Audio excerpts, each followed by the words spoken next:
I come in the kitchen. You in the kitchen. In the goddamn refrigerator. I sure am hungry. Yo, what's good, everybody? Welcome back to the Morning Dinner Podcast. It's your boy, Keem. And Chuck, what up? And we host the Morning Dinner Podcast, which is a podcast based out of Las Vegas, where we sit down and have conversations with creators, entrepreneurs, and hustlers. Today, we got...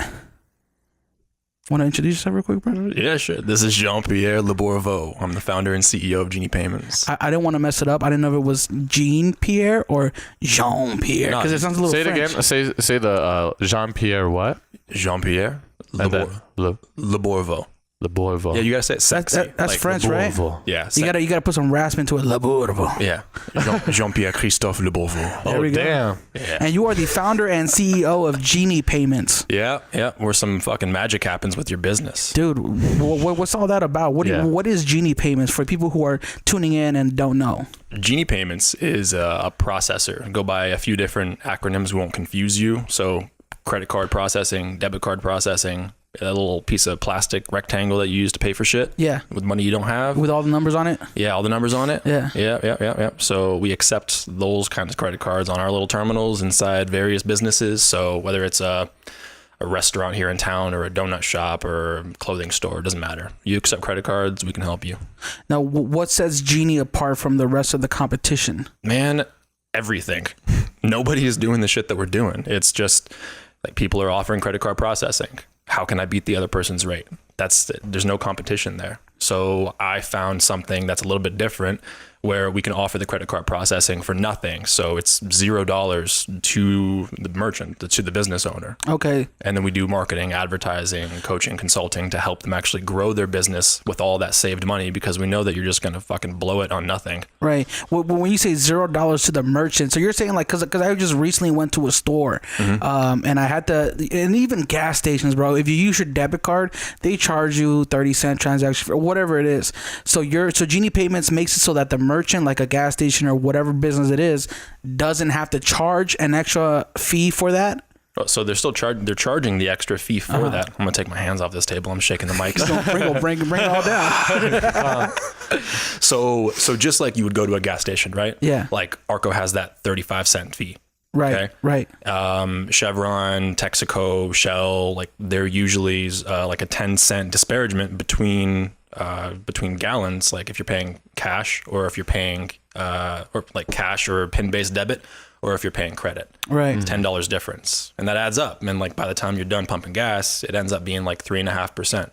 So now we have these merchants pay or like charge their customers like 3 to 4% wherever like interchange falls, so that we can wipe up all those extra fees. Interchange is the fees that are charged to you by the brands like Visa, MasterCard, those guys. So we make it so that you don't have to pay those fees anymore as the business owner. So nobody else is doing that. Just like driving that penny as low as they can, so they're not charging anything else. There's no profit in it for us. Like, why the fuck would we do any extra work if we're not making any money for it? And these business owners, like, they all want to have a profit margin, but they want to drive our profit margins lower. That's bullshit. So sack up, stop paying these fees that like for the cashback points, for the miles, for like all that shit. It's like, that's the reason you're paying these interchange fees, and give it back, give a little bit of it back to the person that's spending money on the credit card, because they're spending money anyway. They're going to get those miles. They're going to get the free stay at the Marriott, like whatever it is. And then we get to make a little extra money on top of that. So like interchange fees usually come out to like 2.5%, 3.5%. Like they range. American Express is even higher. Can you explain real quick an interchange fee? Like what is an interchange fee? Yeah. So interchange is cost, is what you have to pay to accept a credit card as a business owner. So that interchange fee is the name. That's what Visa and MasterCard, Discover, American Express named the fees that they were charging to consumer or to the business owner to accept credit cards. Okay. So back in like the 50s, 60s, like with the Diners Club, like the first credit card that came to be, and then credit cards started becoming a thing. The big brands were going out to all these businesses like saying, hey, accept our cards. We'll just charge you a little teeny fee to cover like our acquisition cost, like how much it costs them to actually get the card into the consumer's hands, right? Right. So it's 2019. You know, it's 60 years later, 70 years later. But they've kept that. They've kept that. It's antiquated. No, So, why is it that some places that you go to, they don't charge that fee, or you don't see it when you're swiping your card, but in some other places they'll say, oh, by the way, it's 35 cents to, you know, use your card. What's the difference between a place that does charge that and a place that doesn't? Like, why do some people do and some people don't? there's like 3 different ways that you can look at it. Mm-hmm. One, you have the business owner that's just not charging any extra fees to the consumer at all. Mm-hmm. You know, they're getting played, they're getting bent over. And then you have a merchant that's charging a surcharge, just a flat rate. This is added to every single card transaction. No matter what. No matter what. But it's like in 13 states, it was ruled unconstitutional in Supreme Court. Nevada is one of those states that's like right there on that line, like teetering, illegal or not illegal. Yeah. It's probably going to happen across the United States. Like more and more states have been jumping on that bandwagon because Visa, among the other brands, don't want you charging this fee to some customers, but like not your homie, right? Wow, that's weird. So like you could have one customer, like they don't get charged and they slap hands and high five the person that works there. And the next guy comes up. They're like, okay, well, that's going to be like an extra 3% on your transaction. Like that fucking guy didn't pay anything. Why do I have to? Yeah. And then they go and complain to Visa. And then like, just like that, like you're going to get blacklisted. You're going to get put on what's called the match list. And that match list bans you from accepting credit cards for 4 years. Oh, wow. Damn. And then you'll get sued. Probably have a class action lawsuit against you. On a 35 cent or 3%, whatever. Exactly. So those interchange business, but they can do the interchange. Is that what it's called? Yeah. So they can do that still. What do you mean do it? Like maybe I'm a little confused on what it is. What's the interchange? The interchange fee is a fee that, correct me if I'm wrong, MasterCard and Visa charge at the point of sale at any gas station or store when a transaction happens, right? Yeah. So like if I go buy something and then they charge me 35 cents, that's the interchange fee that Visa charges the store. That's what the store charges you, right? They're kind of like, they're rolling over that fee. Okay. So like they charge, so you have 1,000 people that come into your business in 1 month. Yeah. Right? So if they're not charging any extra fees, the merchant is not charging any extra fees, they're still getting charged from the big brands. Right. Yeah, Visa and all of them. And every time they accept a card, they pay that fee.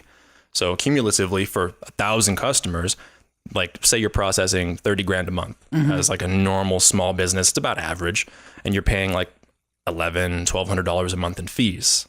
Like that's quite a bit of money. Yeah, right. That's crazy. So now if you just charged like $1 or $2 or $3, like whatever that 3 or 4% would be, and you just charge that to each consumer, they're putting it on a credit card. If they run PIN-based debit, they don't have to pay that fee. It's the same as cash. But most people like using credit cards. People are understanding like what credit's all about now. Like you got to use credit to build credit. Yeah. So swipe that fucking card. So, see, though, I've used my Apple Pay at a gas station before, especially I don't know if it's Arco or Rebel or whatever it is, right down the street. Yeah. And I even use I'll use Apple Pay to pay for my gas, and it'll still charge me a 35-cent fee. It ain't PIN-based debit, bro. Oh. You gotta enter 0909, you know? Oh, you gotta enter your actual PIN for it to be counted as cash? Yeah, go and look at like the big marquee at a gas station sometime. Yeah. And, like it'll say PIN debit / So cash. have I been getting fucked? Because I swear to God, I've put debit cards in and it says 35 transaction. Yeah.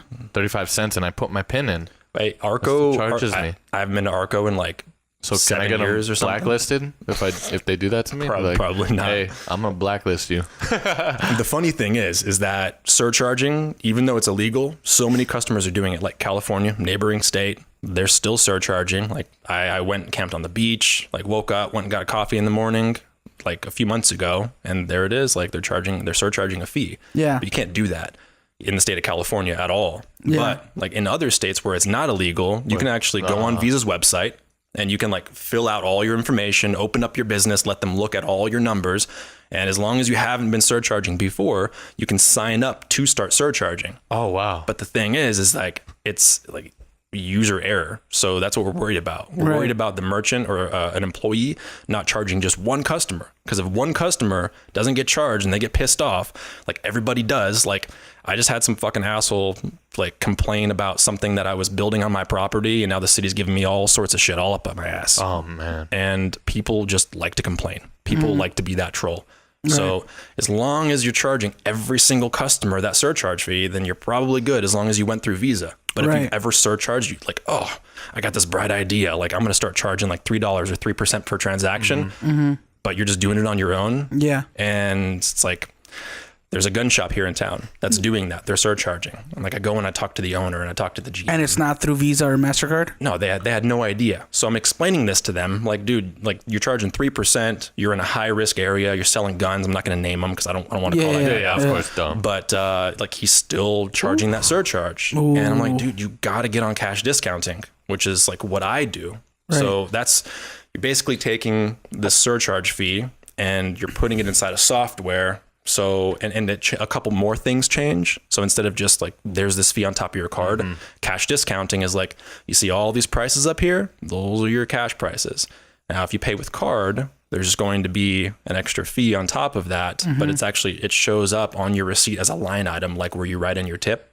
So it shows like price, tax, that little, like the fee, the service fee. Yep. And then if you're paying in cash, it has a minus underneath that as an extra line item, and it shows service fee like removed, basically. So that's where your discount comes in, and that's how it's different than surcharging. That makes sense? Yeah. I know. Yeah, there's so many places that surcharge though, and it's not even like through MasterCard or Visa. Like if you look at your AT&T bill, you look at your any phone bill in general, or you look at I just recently found this out. I don't know if you guys know Uber. Uber or Lyft, one of those two companies, because I recently took a trip and had to take an Uber. They charge you a waiting fee. If your driver has to wait 5 minutes for you to come out or whatever, they charge you a waiting fee. Oh, bro. Yeah. It's happened to me, and they leave. And I'm like... They leave? Yeah, they Wait, how long left, did you and keep them waiting, though?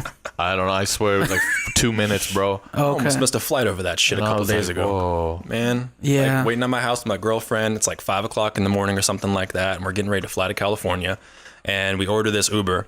And she's like she's on 8th Street instead of 8th Place at 12:33. And it's like, my God. we like reset the pin. Like the address was correct, reset it. And she comes driving around the block. She like the door is wide open. We're walking out the door. And like on the phone, it shows canceled. Like she pulled up, canceled it, took off. We had to order that shit again. I mean, we got our money back, but it's like $5 for a canceled trip. Yeah, that's what happened here. It's like, so I was waiting. Yeah. And if then you're that chick. Yeah. Fuck you. Oh, go back to the camera's on you. It was on me. Oh yeah? If you're that chick.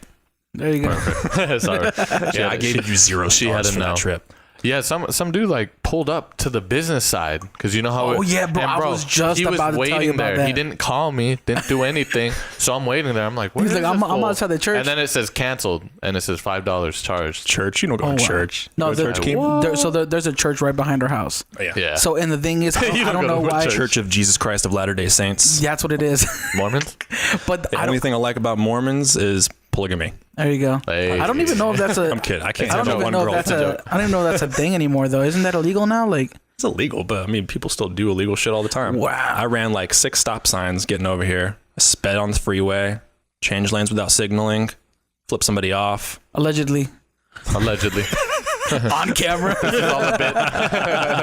No, but I was gonna say because we live in this area where for some reason when you type in our address, a lot of people, I guess depending on what navigator they use, it'll either take them to our front door or it'll take them to the street right behind us where there's a church.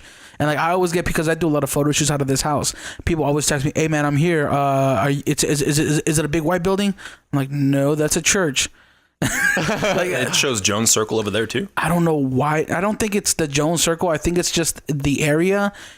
Maybe it doesn't know that there's a street before that church. Are you sure those retards aren't typing in Jones and not Jones Circle? You know what? It probably is, right?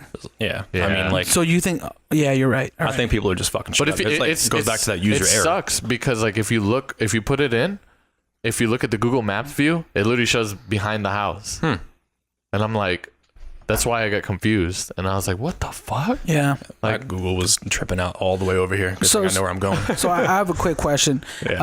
So for a store that opens up and they set up shop and they have their POS, their point of sale, which a lot of people are using Square now, I guess, like the little Clover. Below me square. There you go.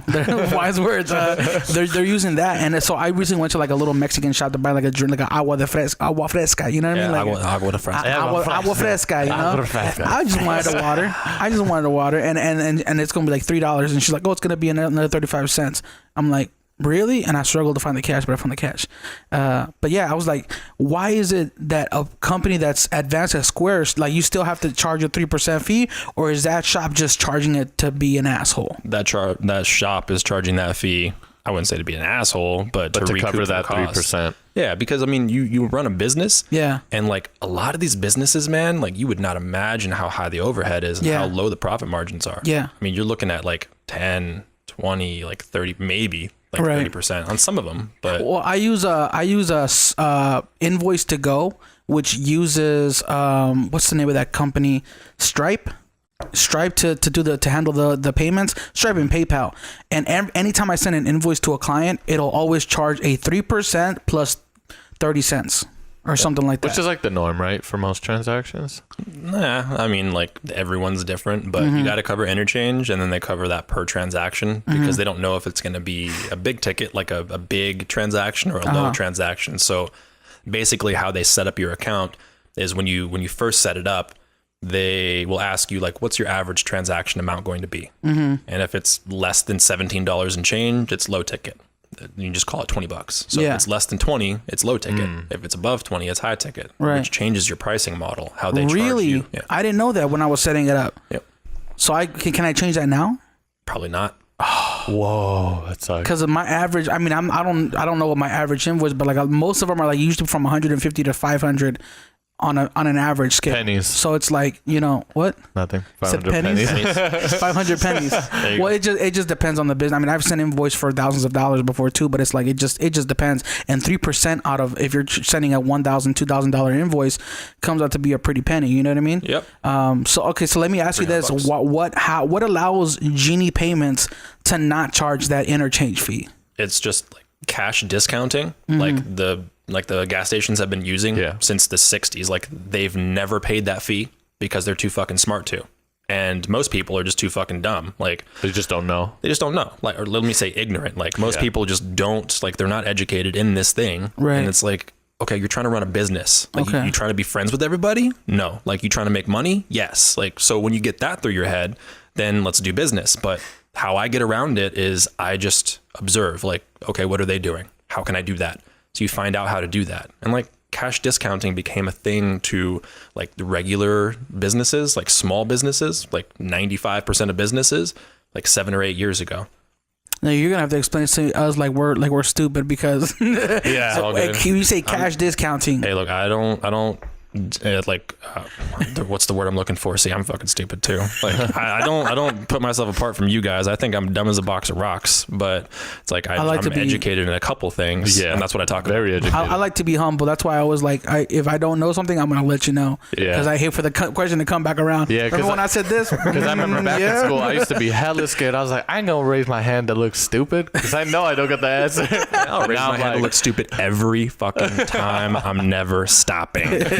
But this is one of the biggest reasons why we started this podcast, so we can learn too, and we can kind of like, I guess, not be so stupid anymore. So let's go back to what were you saying? I was asking, how do I do cash discount? What is a cash discount? Okay, so Layman's terms. That's how much something costs. That's how you know you're about to learn something. All right. Shit. This is the money that you're paying. Let's just pretend like the glass is full or whatever. Yeah. Okay. It's like 3% full right now.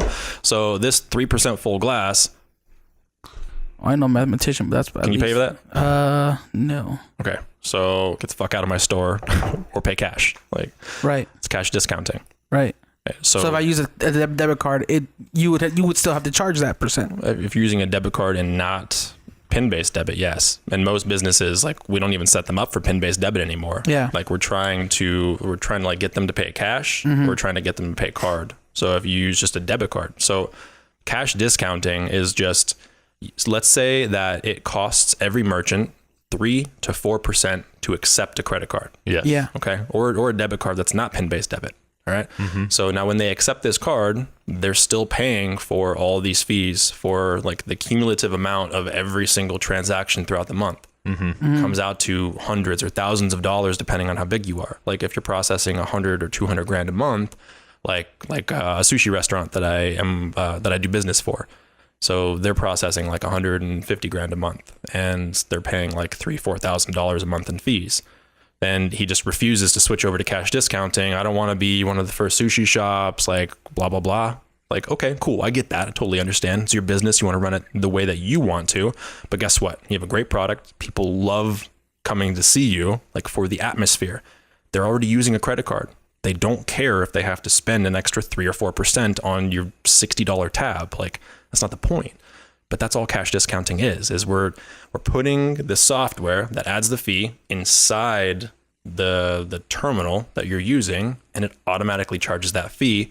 And all you have to do to be compliant is put a sign on the door, says, hey, we love you guys, but in an effort to reduce our overhead and increase our profit margins so that we can keep bringing more of our great product to more people and keep expanding faster and faster, then we're going to start charging this fee just to overcome the fee that we have to pay every time you insist on using your card so that you can get points, so that you can get miles, like so you can get all this shit. So quit being a selfish person and just like be the consumer that you are and swipe that card and stop worrying about paying $3. And when you say miles, you're talking about people who have like the credit card that gets them miles or plane miles or gets them like cash back rewards and all that. Exactly. Like my girlfriend, she spends no money out of her bank account. She puts everything on her Marriott card, and like free rooms all day. Free rooms all day. And like you go up levels over the years, like the more you use it all the time. Like that's just something that you should be utilizing in the first place. Like you know, to build your credit first of all, but also for the reward. Like if you have a good credit card and you can maximize those rewards. I have a couple who I'm doing a wedding for, and they wanted to know if they could pay for the wedding with their credit card. You know, and it's like, cause it's going to be a big purchase for them. It's like, that's going to be a lot of good rewards, and we'll pay for like, you know, we'll pay off the credit card the next month or whatever, but you know, don't let the debt linger on for sure. But you know, collect those rewards. Like that's why I have an Amazon credit card that, you know, if I want to buy something that's pretty high ticket, as you call it, I'll pay for it with the credit card, but then I'll just pay out the credit card the next month. Yeah. See, I fucked up because I got the wrong credit card, and every reward I see, I'm like, man, I ain't using that. I ain't going to Chili's. You gotta get miles and cash back. No, cash back, I know. cash back, I know. I got it when I was young. I was Cash like, damn it. I thought it was like more for Smiths and stuff, like, but I don't even shop there no more. See, I have that. You can't use it at Smiths anymore. It's a Visa credit card. You can't use that shit at Smiths anymore as of April 3rd. I haven't been there for years there. Yeah, as of April 3rd, Smith said, fuck you to Visa. Damn. And they will not accept Visa credit cards anymore because they're taking advantage. Visa is just charging out the ass for those fees. Like Smith's Kroger? But you said it was 3%, right? Like 3% is what Visa would charge at the terminal for transactions? Look, I'm not Kroger, and like I have no idea. Yeah. But like it could have to do with chargebacks, could have to do with like a whole bunch of different things. It could also like maybe with like Wells Fargo or something, they could have worked out a deal, right? Maybe they're so like, oh, they only charge me 1.5%, right? No, look, Kroger is massive. They have like I don't know, conglomerate. I mean, they have hundreds and hundreds of stores, and they like it's been coming down the pipeline. You know, like Visa fucked up a long time ago and wouldn't change interchange fees for that. So it's like, okay, I mean, Visa's so big they don't care. Kroger's so big they don't care. Like, and they've looked at it, but it's funny because as soon as you stop accepting Visa credit cards, like I paid attention over the course of about 30 days. Like I go to Smith's a lot. It's right around the corner from my house, and like the clientele changed, and like more hood ratty people, like less people that look like they're well to do, like start going in there. And is that real? Yeah.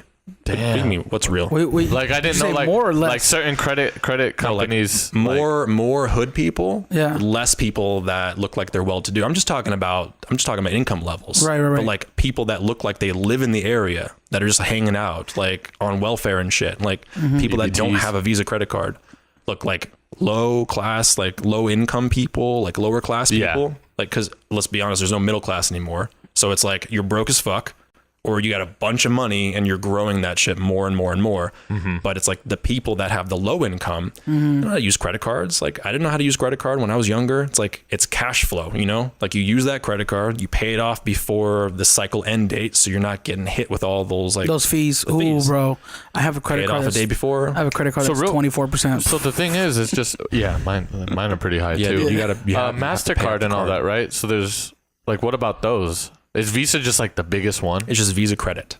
I don't know if they're the biggest one. I Yeah. don't keep numbers and metrics. Because I swear I've only seen Visa. I have like one MasterCard, I think. Yeah, I mean, look, it doesn't serve me in my business to know that kind of stuff. Yeah. But I do like pay attention to the trends and what's happening. That's But, crazy. Like, I mean, like Visa's huge, and like some places don't accept Discover. Some places won't accept Mastercard. I haven't heard of I have Discover in I a have long Discover, time, actually. bro. I haven't Yeah. heard of them in That's so what I long. have You know what the last time I saw the Discover logo was at? The last time I saw the Discover logo was when I was watching TV and there wasn't like an advertisement. Order this in the next 20 minutes and you get one more for free. Like, you know, like those advertisements that were selling like the next, you know, as seen on TV products. Yeah, that's the last time I saw the MasterCard logo, bro. It's all Visa has been dominating. Yeah, I Like, see Visa you know, everywhere. Yeah, I didn't even know I had a Visa for the longest time until I actually looked at my card. I'm like, oh, look, there's a logo. There's a Visa logo. Yeah, I found out the numbers at the beginning of your card dictate what it is. It's like usually 4, like if it's a 4, 3, I think 4, it's 5, 6. Yeah. It's 4, 5, 6. Like, so if you 4, look at all your 5, or Visas, 6. they're 4. If you look at a MasterCard or something, Oh, there's- dang. I gotta be careful with showing it on camera. Someone's gonna pause that. That's All right, crazy. somebody freeze frame. Yeah. That's Go and crazy. run No, out my King's camera card. can't see that. We can't see that. I'm good. Mine can't. I wasn't talking though. I'm still trying to like fully understand. So just to recap what we've talked about so far, we're talking about any business that owns a point of sale. They take debit, they take credit, they charge a 3 or 4% fee or whatever the fee is for Visa or MasterCard or whatever it is. And that's called an interchange fee. Was it? So the fees that a customer is going to pay. Here, let me just. Can I write on this? Yeah. yeah.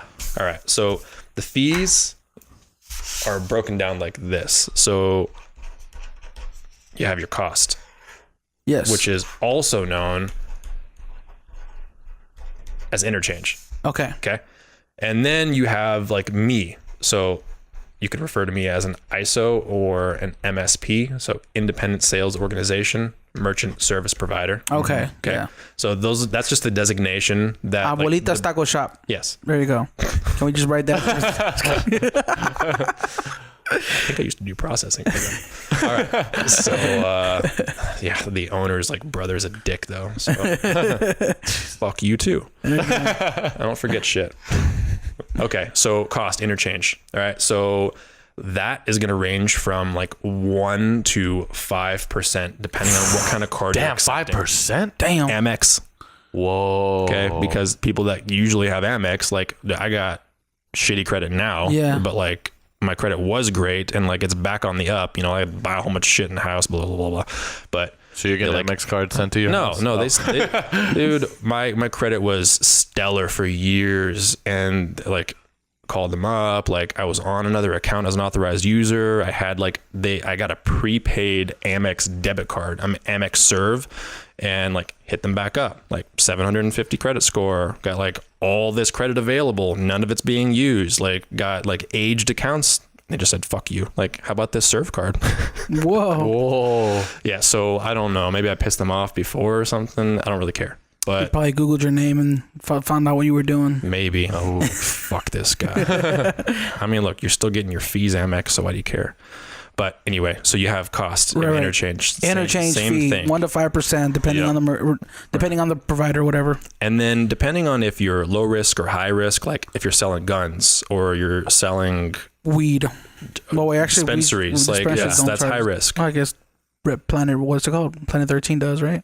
They take I actually debit. don't know. I've never bought. Yeah, he said on the last podcast. I'll tell you about dispensaries and how they process in just a second. But like ISO, MSP, they're going to charge you anywhere from like, I don't know, like 0.1%. And you're saying like a normal MSP because there's other ones out there. Yeah. You should like pull up, bro. We should have set up the little janky camera I know. and just had him like show the camera.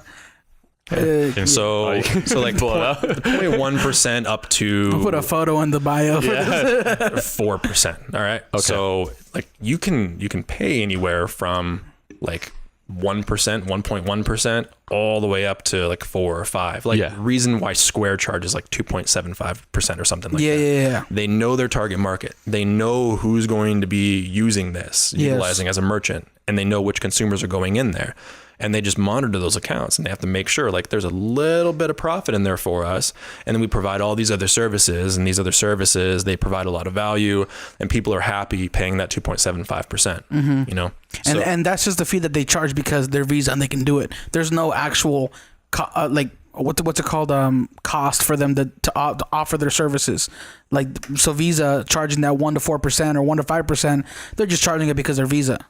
Yeah, I mean, like, look, there are like 50,000 different cards out there, and every single one of those cards has a different interchange cost associated with it. If it's an international Visa check card, or if it's a debit card, or if it's like a MasterCard, like with a bunch of miles back, or like a Marriott card from Chase.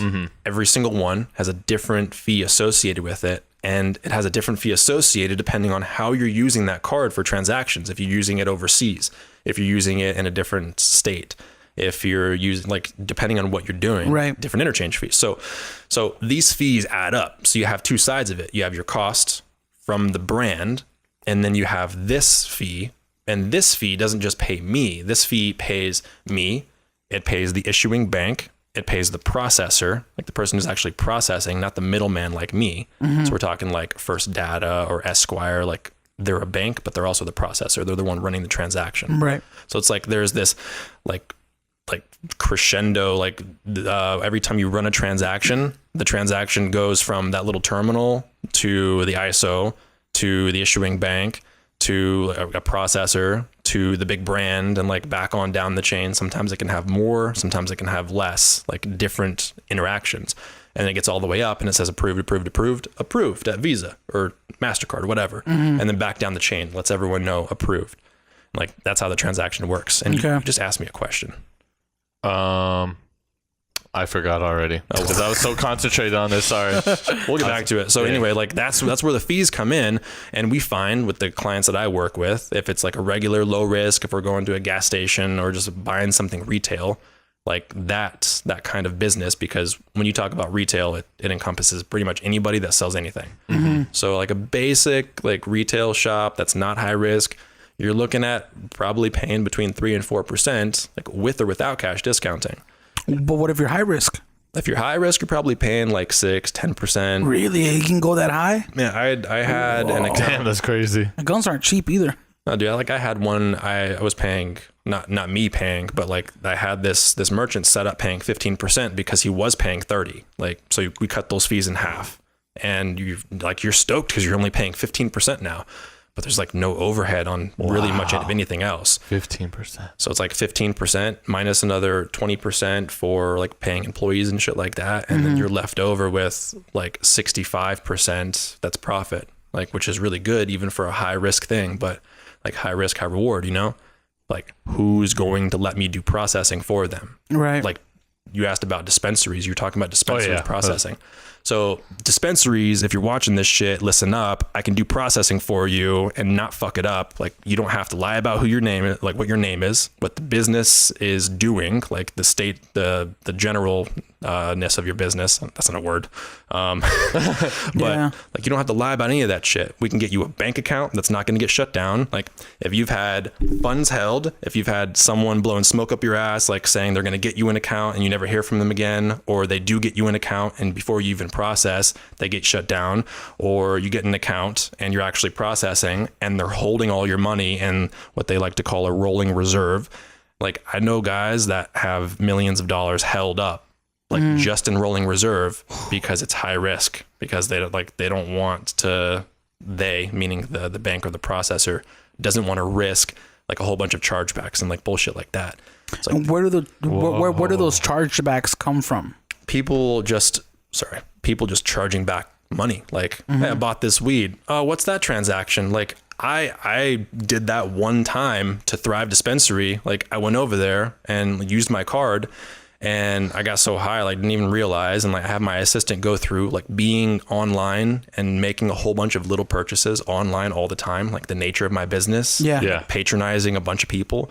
Like sometimes shit pops up, someone gets my card info, starts running transactions. And it's like, I saw this thing for like $103 and it said ATM credit. Like thinking back, like when was the last time I went to an ATM, pulled cash out? Like this has got to be bullshit. And like I called the bank, my bank. I'm like, what is this? I don't understand. I'm like, God, it says ATM credit, like an ATM withdrawal. Like, Right. I have not gone to an ATM. So this, I already said the name. Fuck it. Sorry, guys. So like they have their credit card transaction or their credit card terminal. Yeah. And they're charging $3 per transaction every time you use a card. But it's like somehow wired into their ATM machine across the room, and they're using some fucking bank in Australia. Like their money's going all the way over there, and then it's coming all the way back. And like, I don't know how much they're getting charged, but it's ridiculous. Like you don't have a bank account in the United States. And I get that it's not federally legal, but you have to find a bank that will actually just be willing to give you processing, willing to give you a bank account. Like, I got that. You guys don't have to fuck around all the time. This is stupid. Like, why are you sending your money 15,000 miles away or something? Yeah, Right. that's Like, crazy. you could have it here. You could actually process here and like not have any bullshit, not have any hiccups, not get your account shut down, not have to run it as an ATM credit and then have stupid motherfuckers like me going and charging that thing back. Like I came in. So when you say, sorry to cut you off, but No like when you say chargeback, it's somebody that basically goes to their account and says, "Oh, I never made that transaction," disputes it, files a claim with their bank, and then says that my card was stolen, my information was stolen, I need a new card, and that transaction shouldn't have been there, and they try to refund you that money, right? Two ways to charge back: fraud, dispute. Like I don't agree with like the product that I got, and they wouldn't refund me. Filing a Damn, dispute. that's crazy. So you Or can fraud. Wow. So you can be like, oh no, I was drinking that night and I spent too much money. But that's not me, man. That's not normal. Can you charge back? Because I've heard that stuff before. Yeah. People do crazy stuff. It's just lying about it. Lying about it. And Is there a new rule on it though? Like you can only do it so many times now, or can you do it as many times as you want? well, your bank will probably start to get a little bit like questionable about what Yeah. you're doing. It's their own prerogative. They want to close down your account, Got it. but it's like you file disputes, you file chargebacks. Like if you're not losing these disputes, then there's probably no eyes on you. Like, all right, this guy's legitimately like just a victim of fraud a lot. Like the way he lives his life. And if it's a fraud, then they'll shut off your account and they'll send you a new card. That stripper took all my money. Dude, I have gotten my card stolen before, along with my social security card. Did they use it? My card? Yeah, did they? Yeah, they cleared my bank account. Damn, I didn't know Luckily, so this was back in the day before I made money. Yeah. So there was only like $300 in the bank account to start with. That's a lot. But when you cleared my have bank no money, bro, when you have no money, it hurts, man. Yeah, that 300 is like 3 million to some people. But the thing is, man, this is how stupid I was, bro. Like my PIN was my birthday, and the card that they stole, it was in my wallet where my driver's license is at, so they could see my. It's one of those things where if you steal somebody's debit card, try their birthday first, right? Like the first, yeah. Well, that's what I would imagine they would do. I'm not a thief, but I'm saying like that's what I would imagine they would do.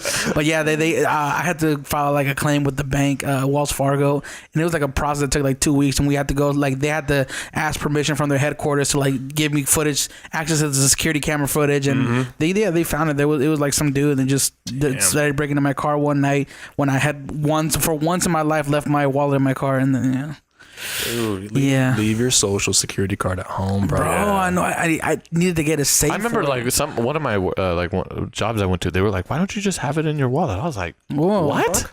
I was like, bro, that's like my life. You mean the thing that makes me who I am inside the country that I was born in? Here's the thing. Nothing's happened with my social security number. Like my, nothing's happened. So I have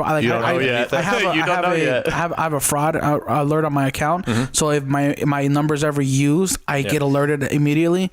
And luckily, like the only time I've ever been alerted is when I try to like use my credit card number or my what's it called, my social security number. Like I tried to buy a car a couple years ago, and they were like, yeah, you got to get on the phone with these guys and verify your identity. What was that Hyundai outside?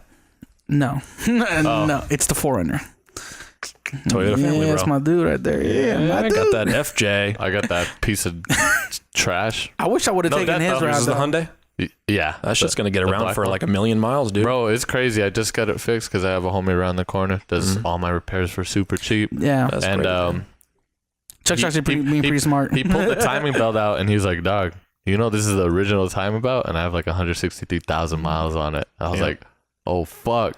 So that's rare for me because I've usually had timing belts snap on me at like not even half their lifetime. Yeah. And it destroys everything. You Dude, know what I mean? I used to drive, my first cars were Volkswagen Beetles, like classic ones. Ooh, those My mom's first car was a 67. She gave it to me for my 16th birthday. damn, a 67? Yeah. That's tight. It was dope. Got stolen though. Oh. Yeah. Hey, Tom Karsten, I hope you're happy down there in hell, you piece of shit. You found out who Yeah, we stole roasting it? a lot of people on this podcast, I man. roast everybody. I talk so much shit. He's the one who stole it? Mm-hmm.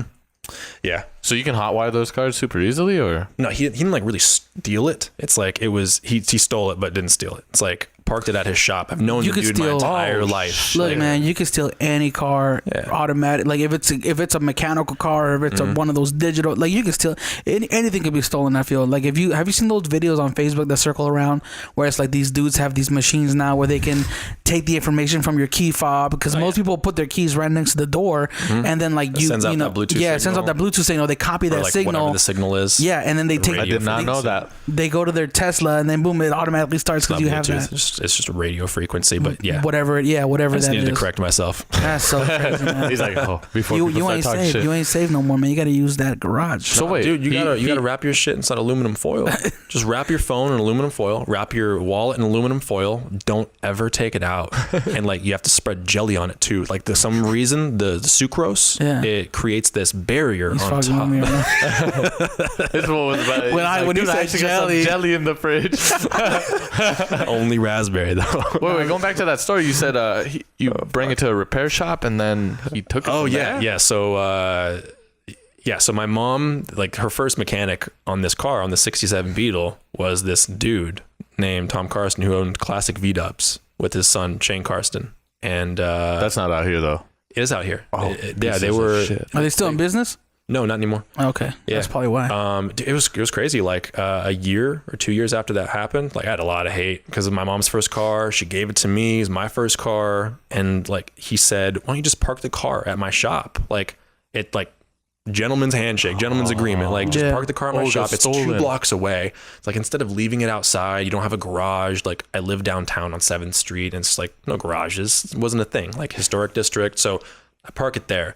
And then like a month or two goes by, and I'm like, "Hey man, like, are you sure you don't want me to like move this car around or like come by your shop and do some work?" And I'm broke as fuck back then. Like this was like in 2000, like in 2008, 2007, something like that. Yeah.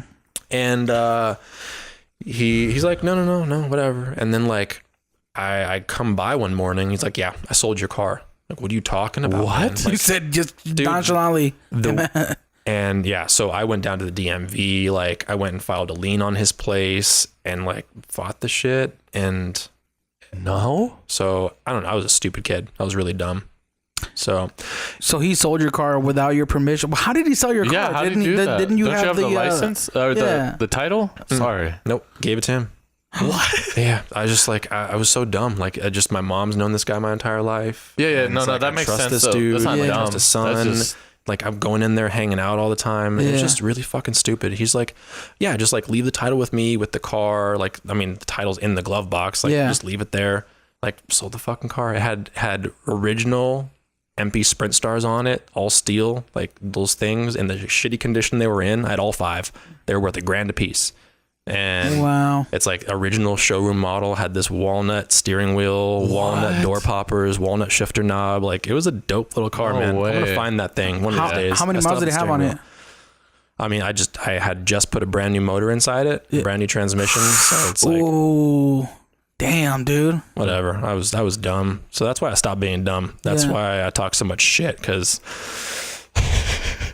well, you That's guys heard it crazy. here. Don't leave your car with the title anywhere, even if they're your best friend. Yeah, no. Fuck you, Keem. I don't. I don't want your car anyway. Nah, my parents have like now I've learned that you leave everything in a glove box, like in your house, in a like hidden spot. Like, that's where they keep everything. They have like a secret stash of like, you know. man, it only all took the me like documents. 10 or 12 years, but like you guys know, I grew up in the ghetto, like about as ghetto as Vegas gets. Like the only more ghetto is probably Let people know. He where said the east side. dude, east side. I'm not talking about far east side, like up near Vegas High School. I'm talking about the east side of downtown, like Eastern Fremont Street. Like, Yeah, he was Bonanza Hey, in bro. 6th. Yeah. dude, I grew up with 6th Street. You're still way up there though. Like, no, Bonanza and Bonanza and 15th Street. Okay, that's a little Yeah. further down. You're a little closer Yeah, to me. to that You're a few side of blocks town, away. We see man. people die. Oh, no. I was Sunrise Avenue and like Eastern Sunrise Avenue and like 26th Street, like Okay. right around the corner from the 28th Street gang. Like, never Damn, got that's jumped. crazy. You know what's crazy is that those number streets, they all have their own gang. Because I saw a bunch of gang fights in my neighborhood they when I was do. growing up. Yeah. Oh, they do now? They do, like over on Stewart and 28th Street was like the epicenter. Oh, yeah. That was where all the PJs were. You mentioned And- Stewart. Yep. Yep. So bad area. Like, luckily I'm fast as fuck. I will outrun any of you. Well, you'll definitely outrun me. I definitely outrun any of us. Unless we're in elliptical. Then I swear, like we're cut one out for you. step is like 4 of my steps. I'm Right. like, damn. Oh man, Running fast. So I grew up down there. I learned real fast. Well, I guess not that fast, but I kept my ass inside most of the time. Yeah. And just like studied, Just mind your read shit, business. mind my business. Like after like 10, 11 years old, I really just stayed inside. My parents split up and like I'm in the ghetto. I got no friends. Every time I made a friend, my house got robbed, broken into, and then robbed. Like, it's crazy. It's crazy, man. Wait, so how did it's just crazy how living in the, I don't know, I had a different experience, and maybe it's because one of my cousins was in the gangs. Yeah. So I was kind of like protected. but I will say like I lived in the ghetto from like 2002 to 2012, so like 10 years, right? Mm-hmm. Never had a I mean, I saw somebody get shot and killed in front of my house. I saw people steal things. I saw like, a bunch of gang fights. Like they would have like groups of people fighting each other on the street at like 10 o'clock at night, that kind of thing. But as far as my family goes, like we never had an issue with anybody. But as soon as we moved to like a better, like nicer part of town, like talking about all the way on the east side, like kind of like Charleston and Sloan area, like near, up in the which is a little bit better area, Lot That's better. when all the issues started happening. My car got broken into twice. Like, dude, it was nuts. Yeah. See, all of us hood kids, we go out onto the outskirts and Robin Hood. I don't know about hood, but robbing. Yeah. Robbing people. I broke into a couple houses. I think the statute of limitations is probably expired on that, so I can mention it. Allegedly. Sorry. If you're that person, you ever watch this show, I'm sorry. I really am. I tried to find your house and like return some stuff and money a couple years ago, but It's that lifestyle, man. So how did your background? Because your background, you said you come up from a bad side of town. Yeah. Like how did you decide like you wanted to follow the route of being an entrepreneur, being a business owner? What stroked that thought? my dad, definitely my dad, man. He just had all these ideas, like really like outlandish ideas, like let's win the lottery, like we're gonna do it.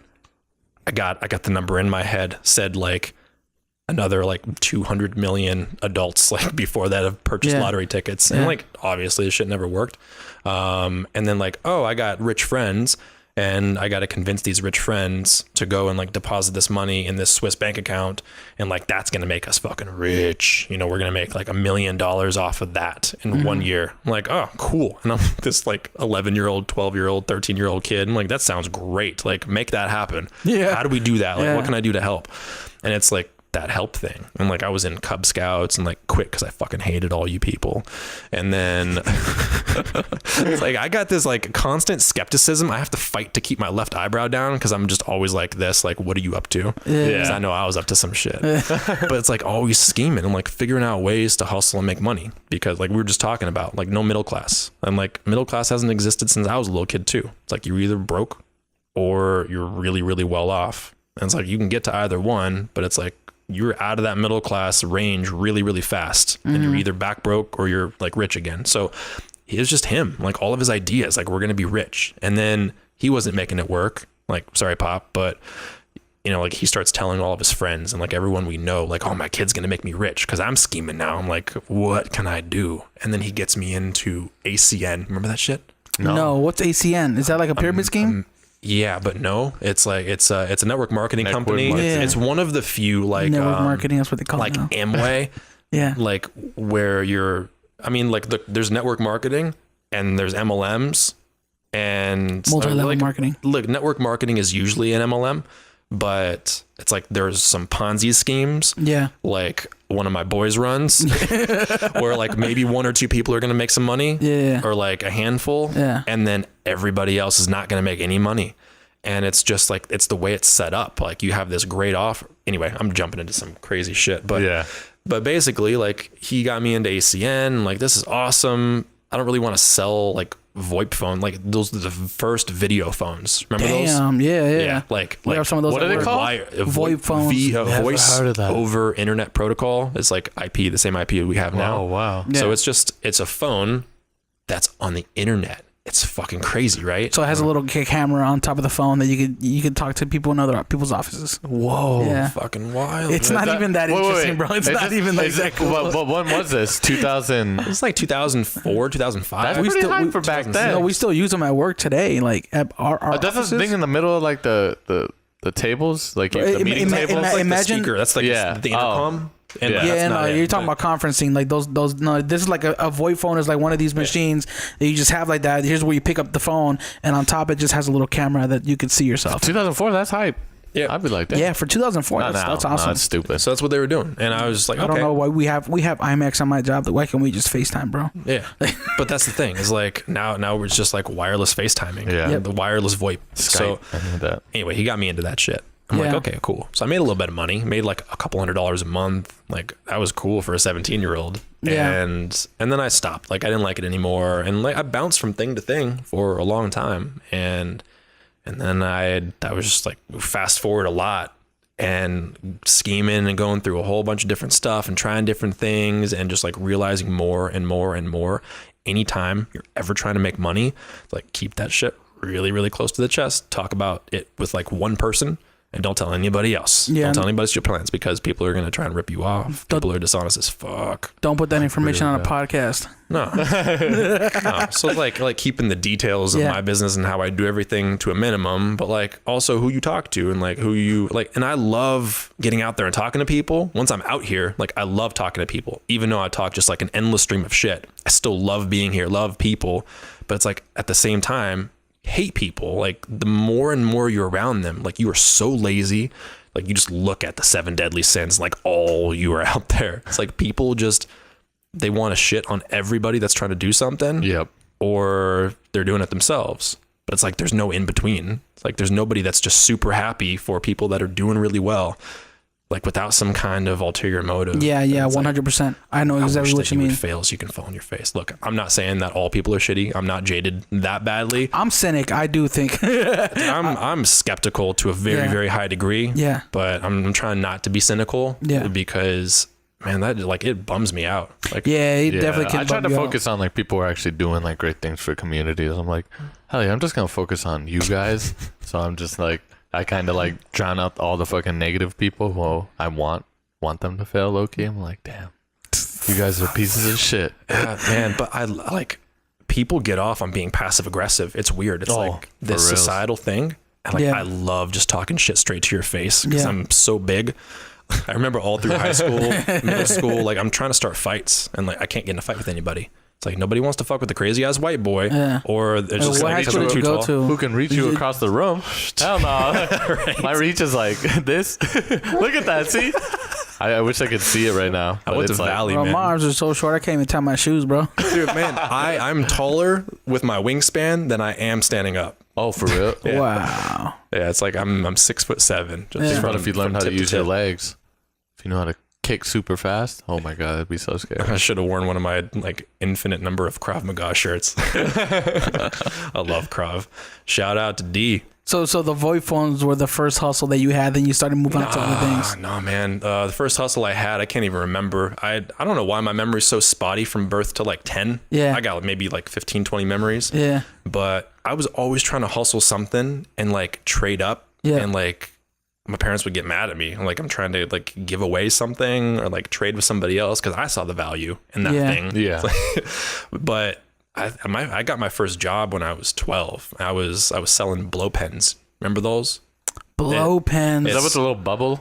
I was like, just think Or of is like it a super fat Sharpie or like a highlighter or and it some paints? shit. Like, and you just Yeah, I remember that shit. Oh my that god, shit. the ones that you saw on TV, Yes. where it would like they would draw these amazing. It's like things on painting. Yeah. Wow. So I would sell Yeah. those at the Stratosphere at one of those little carts. Yeah. At a cart that belonged to a friend of my parents. Were you guys legally like licensed to sell those, or were you just like, oh, No, they were, shop? they were legally licensed to sell. It was inside the Stratosphere. Like when you Oh, take okay. the escalators up, like that Okay. first big I didn't know ring. you can work that young. I couldn't, but like that's what I'm saying. Like a got it. friend of my But he mom's. was also 5'6", Yeah. so I was like, Yeah, I mean, look, this is like 1998 or 99 when I was doing this. Yeah. Got away with a little bit more shit yeah. Yeah. back then. But yeah, I hustled, sold the hell out of those. And that was just like for a summer job. That was like the first like legit hustle Yeah. that I was making some That's good tight, money. man. Yeah. That's good to have under your belt. It was fun. Yeah. I just realized I love sales way earlier on because I was always selling my parents on something.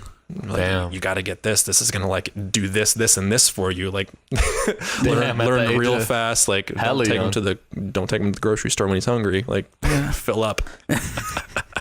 That's just good. That's just you know, what's it called? Common sense. There you go. That's just common sense. I never try to go shopping when I'm hungry. Yeah, 'Cause right. you make the worst decisions. Yeah, I Or think some really good decisions. my first job, it wasn't like hungry. it wasn't like a legal job. Tried But mac and cheese inside 2 slices of pizza. That sounds really you good said right now. you said mac and cheese and I said test. like slice of pizza, mac and cheese, another slice of pizza. Damn. I can do pizza man. all day long, so that's already a win for I me. think I'm perma-baked. Can you eat whatever you want and you just Perma-baked? you just don't gain weight? Dude, I got like a 10-pack right now. Just Dude. I eat everything. I can't be eat hanging so out with people fucking like you, much. bro. I tell Chuck Look, this all the time. Like Thank our you, mom. bodies, Thank you, dad. like me and Chuck eat the same food, bro. Like our bodies react very differently. All right. So my parents are like, we're just gonna say like they're right there at 70, Yeah. and my mom has been like 145 pounds, 5'11", like pretty much her entire life. Oh wow. And like body mass has changed a little bit. Like Yeah. her muscle is now a little bit more fat, but it's like still just a beanpole. And Yeah. then my dad always been 6'1", $165, and Yeah. like, always the same. It's crazy. And Damn. It's You got some you good people that are genes. gonna thrive. right. I always tell this people because people always tell me, like, hey man, are you gonna have kids? I'm like, bro, I'm not supposed to be here right now. Like if you look at history, like my genetics would not make it out there in the real world. Like I'm a product of like comfort and like, you know what I mean? Oh, Like shit. Comfort of living. You're talking about comfort of genetics living. though, but like, Yeah. do you do shit that's active? nah. Why not? Just because you don't want to? Because fuck it. Yeah, I mean, I kind of just been. Sometimes I get into these funks where like I do it for like 3-4 months straight. I'm like hitting the gym and all this stuff, but I don't know. I guess sometimes when I get busy and I stop doing it for a while, I just stop going for like a year. Yeah. Shit. Yeah, but He said a year. yeah, I'm trying to get back into it, but that's another topic for another day. I'm just trying to figure out what inspired you to go into the whole credit card. Oh yeah, payment like how'd you get process. into MSP? That's and pretty all that? like I didn't get inspired, man. I was broke, hungry as hell. I remember it like it was yesterday. I'm in. So like after we were talking about little shitbox cars, like you got your Hyundai, and like I drove Beetles, and then we got off on a tangent. But like I drove 2 Ford Festivas, 1990 and 1991 Ford Festiva, and just like the wheels would not fall off. This is like a little zippy go-kart, tiny little thing. Imagine a 6'6" dude inside this little teeny shitbox. But man, that thing zipped around. Yeah. And it's like me going to Abercrombie. dude, I love that. Yeah. Do they make Abercrombie shirts in your size? They don't. You just like sew a couple of them That's together? why. That's what I'm saying. I'm trying to picture you inside of a tiny car, you know, inside of a little Corolla. Yo, my boy team is dope as fuck. So yeah, I just drove that little shitbox, and I was driving that little shitbox on Wyoming, and I was like at the stoplight right next to that Jack in the Box heading west on Wyoming, right there at Main Street.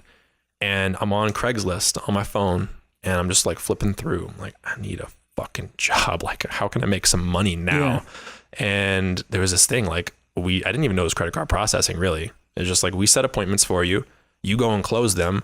I'm like, all right, like I'm a closer. Like I know how to close. I'll ask for that sale like 15 times. Like I don't care what objections you got. Just like tell me what they are, and I got my overcomes. So I'm persistent. yeah, right.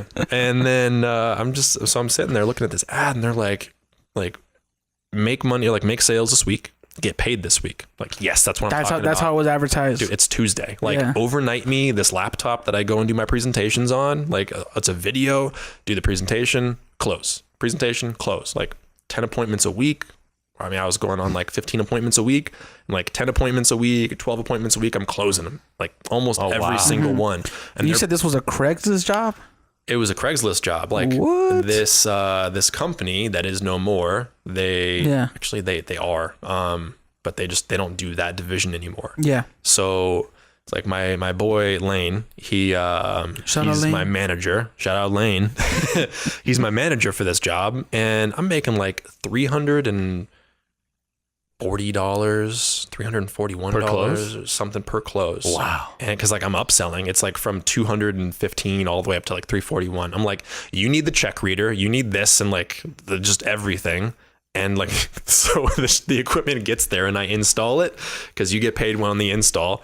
And I go over there, I install everything. I'm sorry, no, you got paid on the close. But I went there, installed, because like the customer service, and I want them to stay with us. And I didn't know about residual income. I didn't know like I could be earning money every single month off of this stuff. So I'm just going hard on the close and selling them all this stuff that turned out to be bullshit, and like upsells and like extra money per month. And it's like their rates are dog shit. They're on something called 3-tier. And that's where like, oh, you start off on this really nice rate of 1.59%, but that's 1.59% plus interchange, which is like the 1 to 5%, Whoa. depending on the card. So like they'll charge you interchange supposedly. They were getting DP'd. Yeah, and then that 1.59%, which is like what we charge over here. Yeah. So, you know, like everyone's getting DP'd, but Yeah. they're charging, so 3-tier is your 1.59 on qualified. So on qualified, low risk purchases on certain types of cards that have really low interchange. And then most of the time, like that's like 30% of your transactions. And then like 60% of your transactions are falling into that mid qualified. Add another like 1% on top of that 1.59. And then 25%, 30% of your transactions are falling under the non-qual. So why don't you go ahead and add another 2.5% to that 1.59 plus all your interchange. And these people are paying like 6-7%.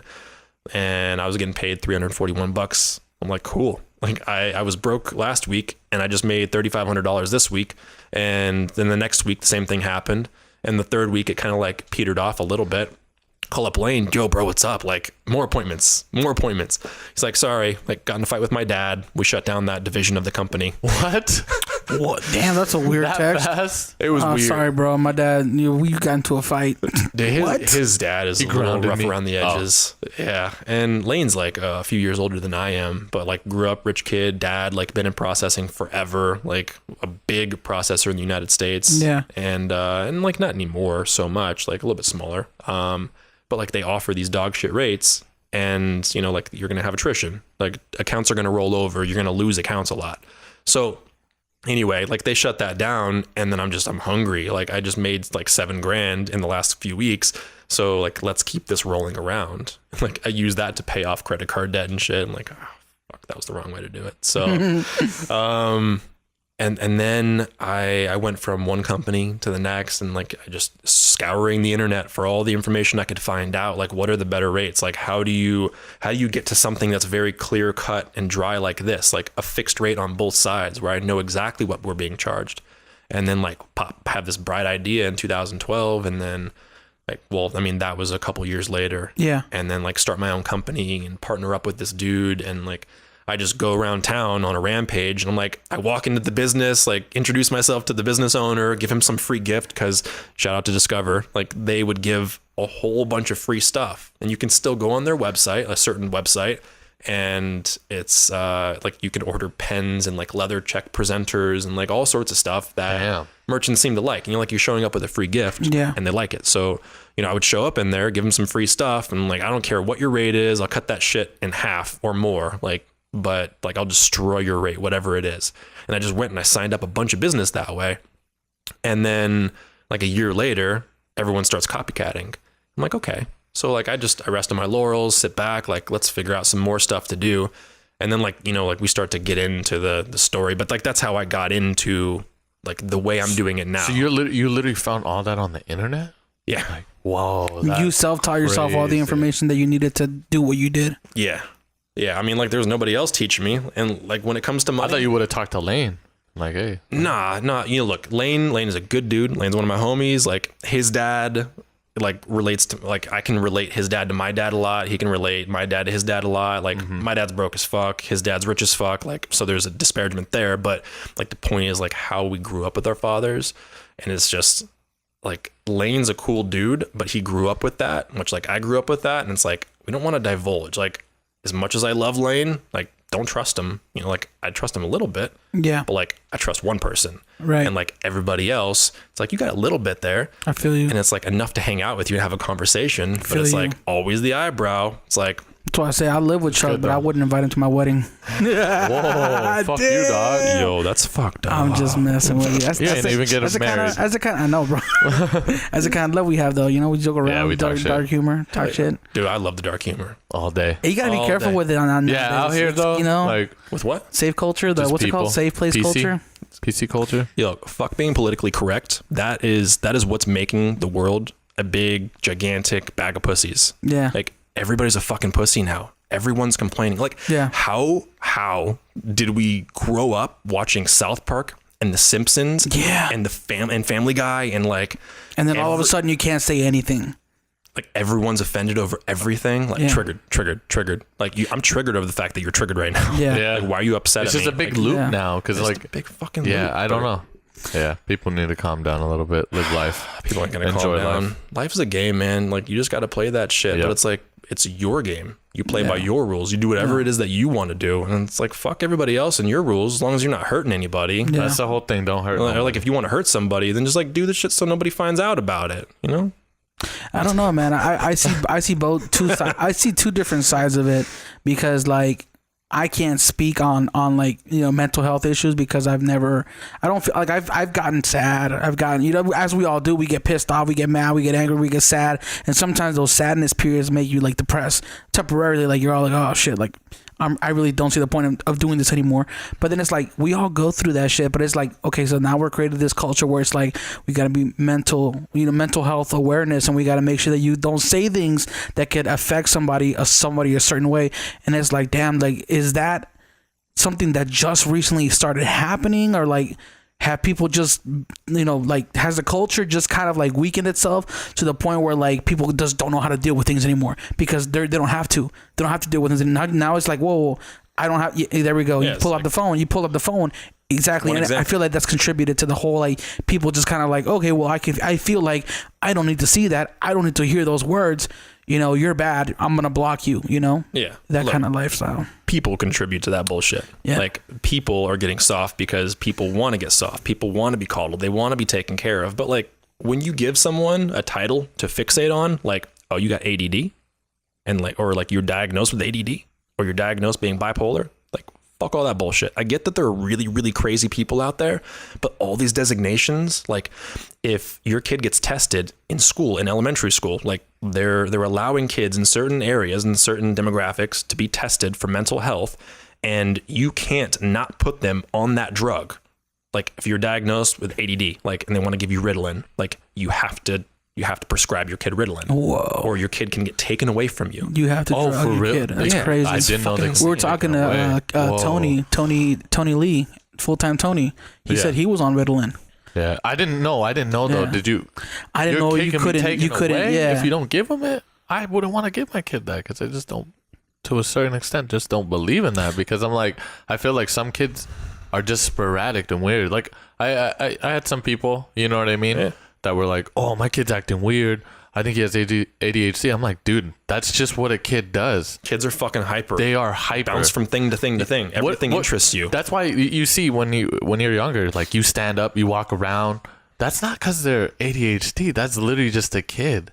You know how revolutions happen and like big change happens? Yeah. Is by people standing up and like, I'm sick of your bullshit, America, or like France. Like, we're gonna chop off some fucking heads right now, and like, we're gonna do shit our own way. Yeah. But when you make everyone into a sheeple, you know, like when you turn people into sheep and you make them just follow like everything that you say, and like they just believe everything, like, Yeah, and like click on the news and like subliminal, not even really subliminal anymore, but just like messages and like everything that you watch. Like turn the fucking TV off, people. Like you want to think for yourself, stop watching the fucking news.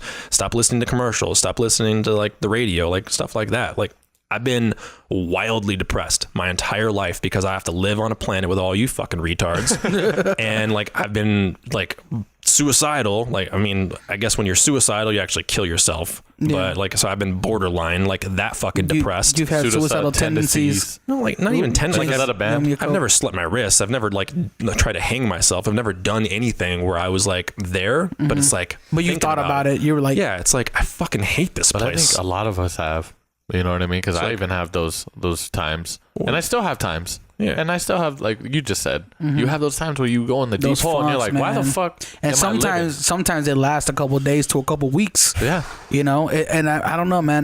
Like, do we live in a space where we should like talk about it? Yeah. I guess or is it like, I don't know, man. I just bottle that shit up like a real man, just swallow it. See, and never talk about it. Use that as a driving force. That's the old, that's the way my parents are. I'm not saying don't have conversations. Vent. Yeah, definitely talk about it. Vent. Always talk to somebody. Yeah. But don't talk to the world about it. And don't try to put a shield around yourself to where now nobody can say anything around you because now they offended you.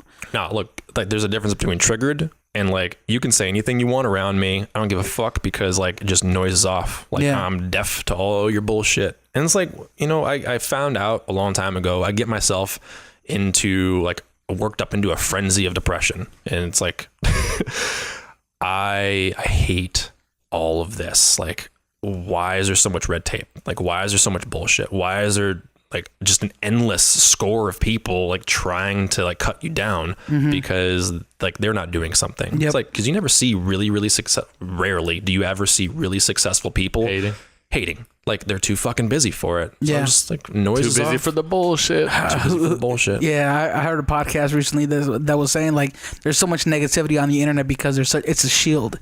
You know, you're never accountable for whatever you say, so it's a free ball, right? Yeah. So free ball. I haven't worn underwear since 2013, ladies. I meant free for all. It's a free for all. Free ball and free for all. There we go. Thing. But it's kind of like YouTube. This one podcast I was watching is like would you ever see Shaq leave a mean comment? Probably not. Probably not. I mean, he makes dirt cheap shoes for lower income kids, so probably not. I mean, why? What? But I'm saying like he has no time to hate. No time to hate. People who are actually out there killing it and focusing on driving and, like you said, using that depression, that anger, that wanting to have more in life to get them further along in life are too busy to even think about, oh, well, why does this person feel this way? You know, like it doesn't matter to them because they have a goal. Yeah. Like, I mean, I don't know what your driving forces are. My driving forces are like, I mean, the origin of it is my parents. It's like, one, I want to help, but like help is kind of shadowed in comparison to my mom and my dad. It's like my mom in debt, not up to her eyeballs, but in a lot of fucking debt, like very little cash flow. So it's like hard to pay off that debt. Like that sucks, mom. You know, it fucking sucks. You got yourself into that hole and like you keep getting sucked into it. Dad, you're broke as fuck. Like you've been broke as fuck for a long time. Like you got yourself into the hole. And like, that's the thing is like, I grew up impoverished. I grew up in like a broke part of town. I grew up like in the hood where people stole your shit because they can't afford to buy new shit. And it's like, that's the driving force. I don't want to be like that. Like, I love you guys to death, but I don't want to be like that. Like, I want to have generational wealth and it doesn't take a lot. And so much easier in 2019. Like you just turn around and like a week later you can have cash flow, but it's just like click on the internet, stop thinking about like pussy or dick or like partying or dude, whatever. We were just talking about this. Remember how we were saying like you can literally have cash flow from anything nowadays. Especially nowadays. If you like Star Wars action figures, you can make a whole YouTube channel and do a whole brand behind just talking about Star Wars, bro. Like, you know, even my cousin, he was telling me how he flips like comic books now, and I'm like, and he makes good money. I was like, what? I didn't know this was that serious. And then I started looking into it. It's just finding out how. Yeah, the thing is, like you said, there's not just one way to make money. There's so many ways. And I think people just kind of have to really understand that, like, yeah, like hating, doing all that shit, you kind of have to look at yourself and be like, what am I doing for myself what am I doing for people? You're probably most likely doing nothing. And if you want to hate on rich people, just remember one thing too. Yeah, they might be assholes. They might be fucking up the world, but they are giving a lot of people jobs, houses. Probably those people are feeding their kids, helping their grandkids. It's a big thing. It's a big, like, you know, like we're all cogs in the wheel. But I think like people need to understand, like, yo, you have to turn and you have to like make sure you're providing back into the community, because hating all day isn't going to push anybody forward. It's hard. It's like broke people getting pissed off that rich people don't pay more taxes. Like, motherfucker, I pay more taxes than you do. We just know how to write shit off. Yeah, right? It's like 6% tax last year, 12% the year before. Like, and they're like, they just knowing how to write shit off. They don't pay nothing. But yeah, I was ignorant like that when I was younger. Overhead, I was bitch. like, motherfucker. They don't have to pay taxes, blah, blah, blah. But then I was like, I heard about writing off. And then when I started learning about, like, once you learn how to write off things, you can kind of like help yourself a lot as a business. That's why Amazon paid exactly $11.2 billion in they didn't have to pay the $11.2 billion. Yeah, so I was just about to mention that. I don't know too much about it. That's why I didn't want to talk about it. But like somebody was talking on the internet about how it was Andrew Yang. He mentioned how, like, you know, companies like Amazon didn't have to pay anything in taxes this last year, but they made so much money in profit, right? And I started thinking about, I'm like, that can't be right, because there's people out there who work jobs and make a fraction of what they make, but they got to pay taxes or whatever. So how is it that they're not paying anything? Just write-offs, places to move the money to, like it's knowledge. It's knowing how to write things off, where to put things, how to make something. Let's say you're making $100 billion a year. What percentage of that are you donating that's tax free? What percentage of that you're investing that's tax free? Like all those things. You can donate half your income, up to half your income, without raising any red flags with the IRS. Like, that's to a charitable thing. I own a 501c3. What's that? Enough said. What's a 501? There are different designations for this C. But there's like a 501c3, for example. Like, think of just any nonprofit organization. So my 501c3, like, one thing it does is buys historic properties, and it like reforms them. It restores them, makes them look good again, and then like rent them out, you know? So, or like turn them into a museum. So 501, wait, say it again. 501c3. It's 501c3. But that can go towards any type of, is it just literally? That's a fund that you own personally? Yeah, well, so 501c3, sorry. Damn, Chuck, your reflexes are shit. 501c3 is just an IRS designation for a nonprofit organization. Is it kind of like a Roth IRA or like? No, a Roth, I mean, I don't know much about that, so I can't speak to it too much, but that's just like a 401k. It's like you're just depositing money into it to make more money off of it. Because we just learned that a Roth IRA from this other guy, a Roth IRA, you can contribute up to $5,500 a year, and that you put that money in there. It's, you know, and you essentially what you'll see a 6 to 10% increase on that per year. Yeah. So it just builds up over the time, and you have to take it out when you're 65. If you take it out before, you get penalized. There's just crazy ways to make money, man. Yeah, you can become a millionaire. Like, but we're saying if you make so much money in a few months, if you make so much money, and that $5,000 a year is putting you over a certain brax bracket, you can put that money into a Roth IRA because you already make so much money, and then that, you know, that what? Why are you laughing? Brass tacket. Brax tacket. Dude, I did it again. I wasn't gonna say shit. Tax bracket. Damn, bro, I like that shirt, man. Bunch of trees up.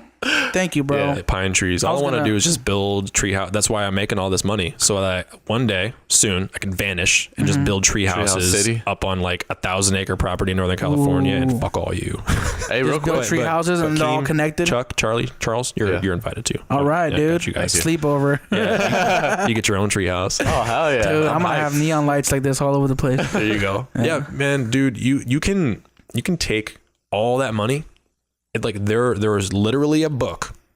Listen to me while I say this. Look deep into my eyes. We're going to zoom in this part. There are books called How to Pay Zero Taxes. That's the title. That's literally the title. So all you broke bitches out there, if you don't want to pay taxes, stop working a job, take some risk, start a 1099. 1099 just means you work for yourself, not somebody else, or you're an independent contractor, and just start this business. I feel like you're talking to me right now. I'm talking to both of you motherfuckers. Yeah. Like, if you don't want to pay taxes, like, I was blown away. Like, one, get a good CPA for sure. Yeah. Like, I can't give you mine because she's like retiring and like reducing the portfolio. Well, I'll tell you this: I did mine on TurboTax, and I owed a lot of money, but I was, since I know how to like itemize my things now, and I learned how to like cut down. That was write our, off that was everything. that was our introduction to realizing, oh, you don't have to just say what you made and then pay tax, pay whatever they tell you. You have options to lower that. You know so what I mean? many options. There's so many and you don't even have to be a tenant and employee. If you have a job, you can donate, you can invest, you can do all these things that'll lower the amount of money that you have to pay back to where you don't have to pay taxes. I will say though, just not as much. Having a business is a little bit easier writing stuff off in my eyes, because they give you so many things you can write off. You could write off everything. But it's crazy. I even heard like you can write off your gamblings, your earnings and your spendings. I remember this old guy at a bar. He's like, yeah, I always write off my stuff. I was like, what? I did not know you could do that. That's crazy. That's why you have player cards though now, because those automatically report all of it. Yeah. I mean, you don't have to get a player's card. Yeah, you don't have to, because he said he writes it down. And I'm like, how the fuck do you like not get audited? Yeah. But I think whatever. They believe it because they'll just look through the statements. There are red lines. Like, you don't cross the red line, you don't raise a flag. So like, if you have a smart CPA, like a real smart CPA that's not just trained in tax, like that's trained in a bunch of other stuff, then like they know all these loopholes, and you can get around all that shit and like, pay nothing. I was blown away. I'm looking at Amazon right now. How to pay zero in taxes, $15, bro, on Amazon. Yep. Damn. Probably find that for pays nothing. For itself. It does pay for itself. Just make sure think about it. Yeah, get the current year version. Yeah. But like, damn, you pay $15. But I think people are just lazy though. They'll see that stuff and go, oh, that's cool. Yeah, because you still have to do a lot. You still have to collect all your statements and your receipts and everything, and make sure, because like your CPA, you still have to do that for a CPA, right? You have to. I don't keep any of my receipts. I just really. I just snap photos, or like for my business, charge everything on one card. So they just see the statements and then they're like, oh, pretty much. I mean, there are lots of different ways you can do it, but like, just itemize your shit and like keep track of how much you spend at the end of the month. Like, what do you use for the photos? Just take photos of it, or do you use like QuickBooks or whatever? Just either take photos, or I use I don't even know if the app is in the App Store anymore, but they still service it. It's called TurboScan. Oh, okay. And just like scans, and it turns whatever you took a photo of into a document. That's tight. That's dope. And like it evens it out. So if you're skewed and taking it like a little bit at an angle, then it'll flatten it out, and like you can change it out. It's dope. I use that. Oh my god. Yeah. It's just. But it's like you said, people are lazy, man. Like if there's a book and there's a video, there's a tutorial out there on how to get a 6-pack. Some people are just not gonna want to do it. You literally, myself included, do sit-ups. Like that's it. Like you want a 6-pack, like do sit-ups, but like don't curl up. Like just stay straight and sit up, and then do it again. I found this out a long time ago. Is it's comfortability. It's like whatever makes you uncomfortable, do that. Yeah. Because that's what's gonna make you change. Yeah. It's kind of like growth, man. People want to find like, oh, what's the best diet? What's the best workout? And well, I don't know if I'm doing this right. Like it's very simple, dude.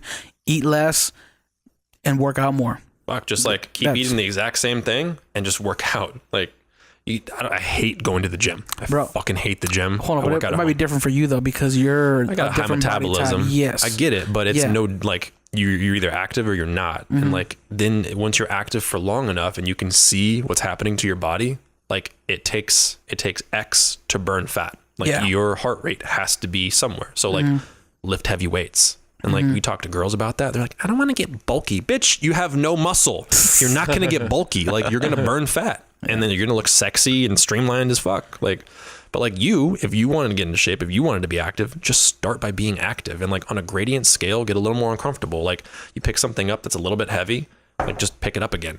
So some kettlebells in the backyard, bro. Fuck it. Like, because that's what a lot of people have to understand. Like you don't have to jump into the fire right away. It's baby steps. You can do whatever you want, but I try baby steps. That's what I'm saying. Like I used to eat Taco Bell every day. Now it's like once a week. Bro, it's baby steps. But 100%. We gotta get kettlebells. Bro, I was watching videos on kettlebells. I'm like, dude, they're actually like really legit because they work out every single part of your body in ways that's useful. Like you think about bench press, right? Mm-hmm. when are you ever gonna need to do a bench press in real life? Push something away.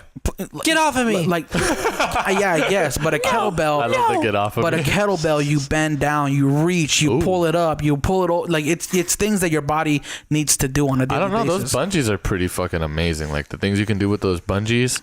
Oh no, yeah. Bro, and some of them are fucking hard to do. You're The talking, 50-pound about, ones you're talking about those Just a rubber bands, giant rubber band. Yeah, those That's rubber it. bands. Those things are amazing. Yeah, It's crazy. Like stabilizer muscles, like stretch that rubber band out across, like between two things, and like try doing push-ups on it, and your arms are shaking back and forth. That's what you want. That's what you want.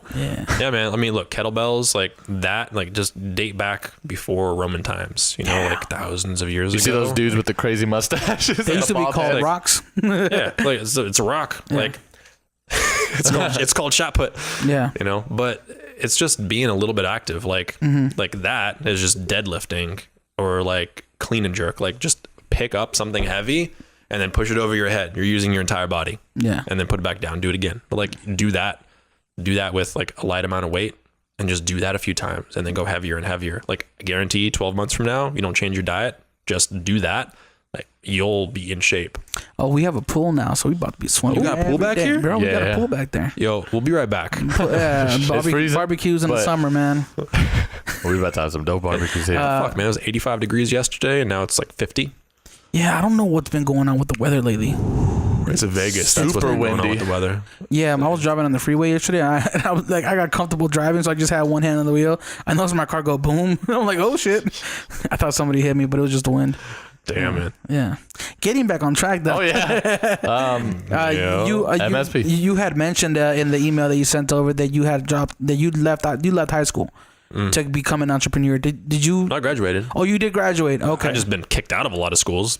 Wait, graduated from college or graduated from high school? No, I dropped out of college. I went to a that's what it semester of was. college. That's what it was. Yeah. Shout out to CCSN back when it was CCSN. CCSN? Yeah, Community College of Southern Nevada. Yeah. What is it called now? Now they're CSN. Just CSN. Yeah, college. CSN? Yeah, Gotcha. CSN. College of Southern Nevada. Yeah. They're like, don't put that community in it. No, they changed it back in 2008 or 9, I think. No, it must have been more recently, maybe like in the last 5 or 6 years. I don't know. I shouldn't be speaking on. I just know it's a really community college, so fuck them. I haven't fucked with that since 2006. Would you ever go back? No, 2005. Yeah, I mean, like in fall I started and then went back. No, I mean, What were you going different to things. college for though? It's just prereqs at the time. I mean, it's your first semester. You were of taking like college. your prerequisites, your math, English, all that stuff. Yeah, which I think is dumb. You know, it's like why can't I just go and study what I want to study? It's Yeah. like that's why school was so stupid to me. Yeah. It's like I hate all this. I don't care.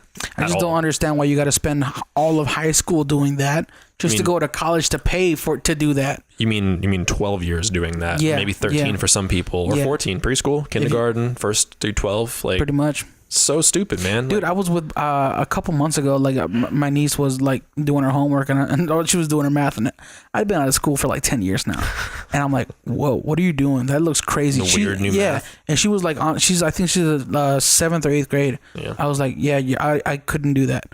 So it's like, really you don't really need it unless you're gonna be like a mathematician. Realistically, I think like after like percentages should be the last thing in fractions, like learning your percentages, because I'm pretty bad with percentages. how about teach me math as you're teaching me about financial responsibility? Oh, or yeah, that's literacy, always a big one. Or Why- business, or like How to do your taxes? how to get credit.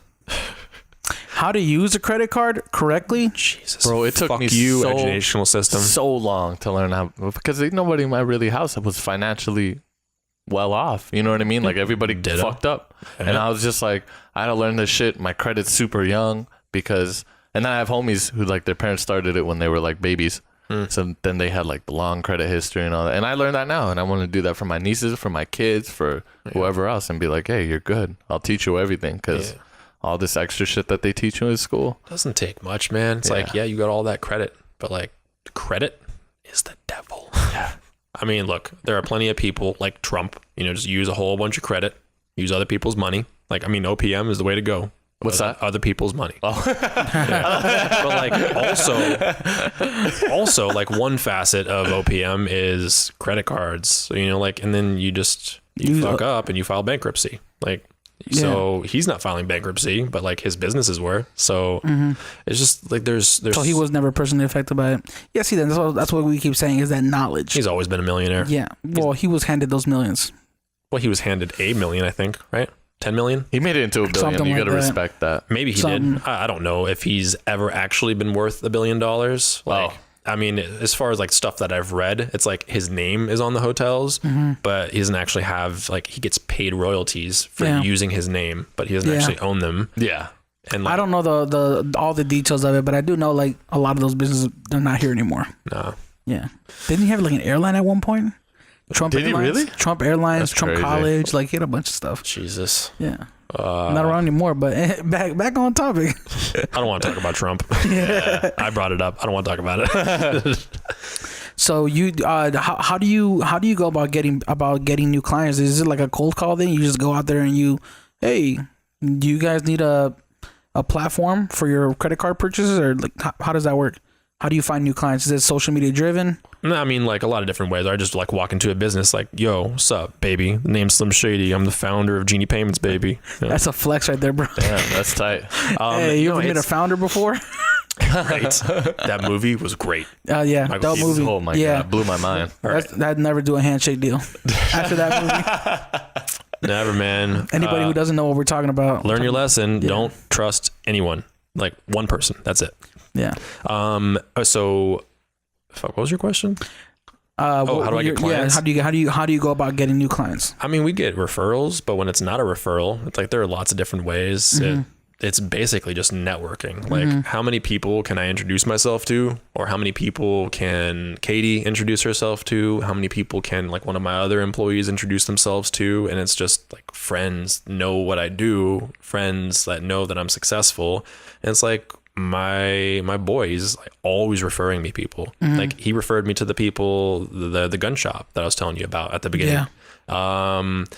And his girlfriend, she referred me to her parents that have like 2 businesses that she wants to do processing for. And it's just, I go in there, establish a relationship, find out if they're a pussy or not, and if they actually want to charge 4% to their customers. Because like all of you that don't, you're a pussy because you're focusing on keeping everybody happy and you're never going to do that. So just focus on you, focus on building the business, test out new things. Like don't get scared and become complacent because that's what you're doing. And eventually economy is going to crash and you're like, oh, God damn it. I wish I was paying, or I wish I was charging 4% before, and like having Jean-Pierre create some video ads for me and like driving some more business to my business. Talking shit. There I go again. Okay, let's go through the whole Let's thing. talk about that because you just mentioned a lot. Triggered. Yeah. You all trigger me You all triggered the time. you triggered. Oh, trigger that. You triggered a He said, "Now trigger that." Do you need a brass ticket? Damn, So- I'm not gonna let it go. Let's. So I'm Bragg's trying tacket. to bring it all back. Yeah. You have Visa, MasterCard charging 104%, but your credit card processing system, Genie Payments, also charges a percentage. But what's the difference between Visa charging and the shop charging? So, I mean, look, Visa's always charging that fee. So here's my question. If you guys charge that fee for your credit card processing, wouldn't Visa also still charge you guys that amount? Yeah, but we are offering the processing to the merchant, to that customer, my customer. Like I'm offering Visa services. So it's like I'm the end of the line. So like I told you about when you run a transaction, it pings to me first. Right. And then it pings all the way down the line up to the brand, like Visa. So it's like I'm the front runner in this, and I'm saying, look, like you're getting charged like 2 to 3% from Visa, and then we want to make a little bit of money. So 3.99% is what you're going to charge your customers, and that is going to make sure that the fee is high enough that we cover all of your fees. And now your bill is not $1,200 a month because you're paying 3% per transaction for like 30 grand per month that you're processing. And like we're charging that incrementally to each one of your customers. So now your bill is zero. Like where you were paying 3 or 4% for every transaction, now you're just charging that 3 or 4% to your customers that come in and buy a donut, that come in and buy a t-shirt. And now like your fees are getting taken care of by that 3 or 4%. And now you run that transaction, say the transaction is $100. Okay. That's including tax. Now our fee is added on top of that. If they're paying with a credit card, we're at 3.99% now. So now the total is 103.99, right? So the $3.99 gets put into like basically an escrow account where the fees get paid that day. And then the $100 gets deposited into the merchant's bank account. So 0 fees taken out. So whatever doesn't need to pay interchange, so interchange for that specific transaction, let's say it came out to like 3.2%. Now I get to keep 0.8% of that $100 transaction, and that comes over to me and like pays the processor, pays myself, pays the big bank. You know? Oh, so that's the difference in the difference in the fee is what makes you guys the money exactly. for your business. Okay. So we have to make it like we can't get it like right there, because if there's a card that's a little bit high, who's paying for that? You're paying for it. I don't want to pay your bills, merchants. Like I want to save you a bunch of money and then use that saved money to help grow your company and like actually do something for your business when everyone else is just take. Like, which is what you guys do, and that's like social media and all that type of stuff. Or there are things that work for different types of businesses, but like social media, doing different types of marketing, just creating a brand for yourself. Like even if we're not posting on social media every single day, we could use one of the automation tools after we post like the first 9 or 12 photos or videos on Instagram. So you have like your home page that's taken up, and then you have links to other things and calls to action to get people to buy or like go to your store or whatever, like link to your website, like 15% discount today only, or like things like that take up a lot of time. But if you could train a merchant on what to do after you've already built it for them, so now they all just like they're drooling and like, duh, like you just click that button. I'm making fun of them. Like a lot of these merchants are dumb, about as dumb as I am, but they know about one thing. They know about how to sell their thing.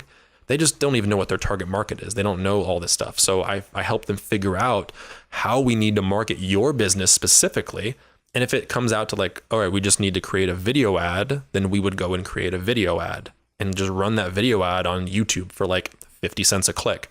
And now you're making like $3 per click on average because this video just like it took off, right? Right. So it's just like figuring out what kind of marketing, what kind of advertising, like, and what kind of coaching we need to give to them. So it's more like a bundled service as well. So if they choose you as their credit card processing, you also provide those services on top of it, where it's like we help you guys brand yourself, so to say, on social media and create videos that bring you more business. Yeah. It's like whatever works for you. Right. And then it's like, depending on how large that company is that I'm doing the processing for, that determines how much money we can make off of them. Right. So I use a vast majority of like the money that we would make off of that client to help them grow their stuff. But like there's the time thing too. It's like, I'm not posting on social media for you every day. I'm not like going to spend all this time getting into your brain, figuring out your voice, like how you would speak to your customer, and then like going and figuring out content to like make it work. Cause that would just eat up all of my time. Right. Yeah. I have someone do that for me,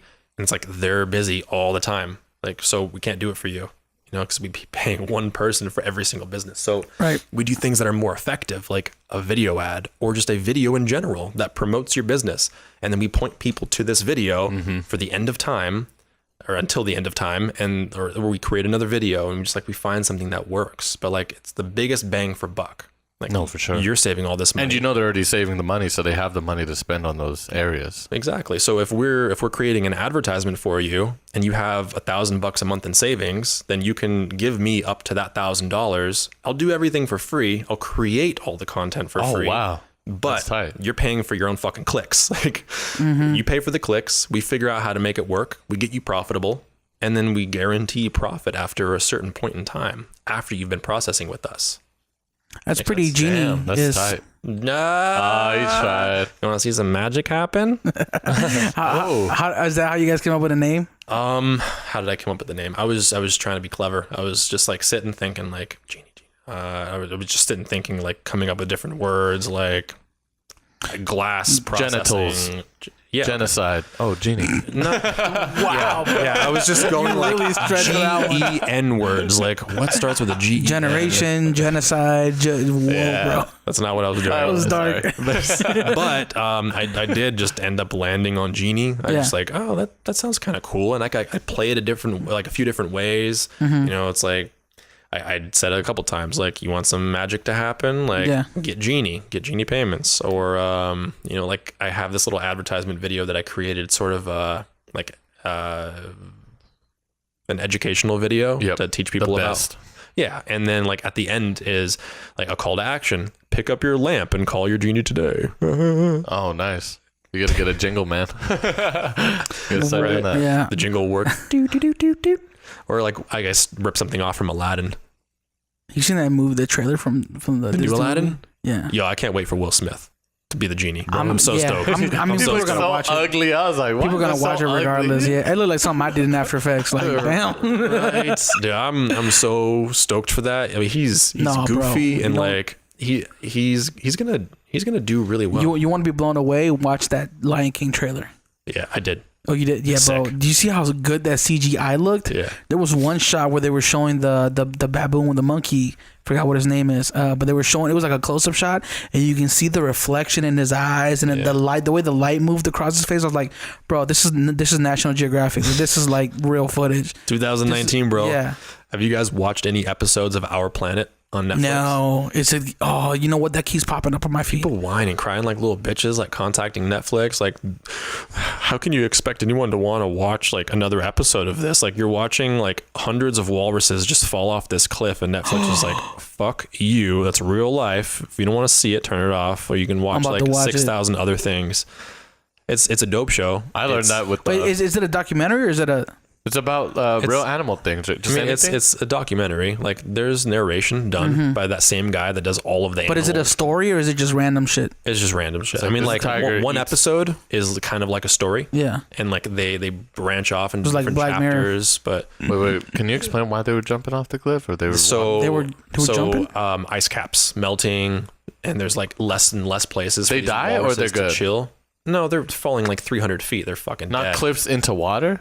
Well, the water is down below eventually, but it's cement when you hit cliff, and then it's like that. So they think they're jumping into water. No, they're just like, they're climbing up, and like they don't have a ladder to climb back down, and they're trying to come down face first, and they're slipping, and they're just fucking dying. Like, so it's not like an active suicide thing.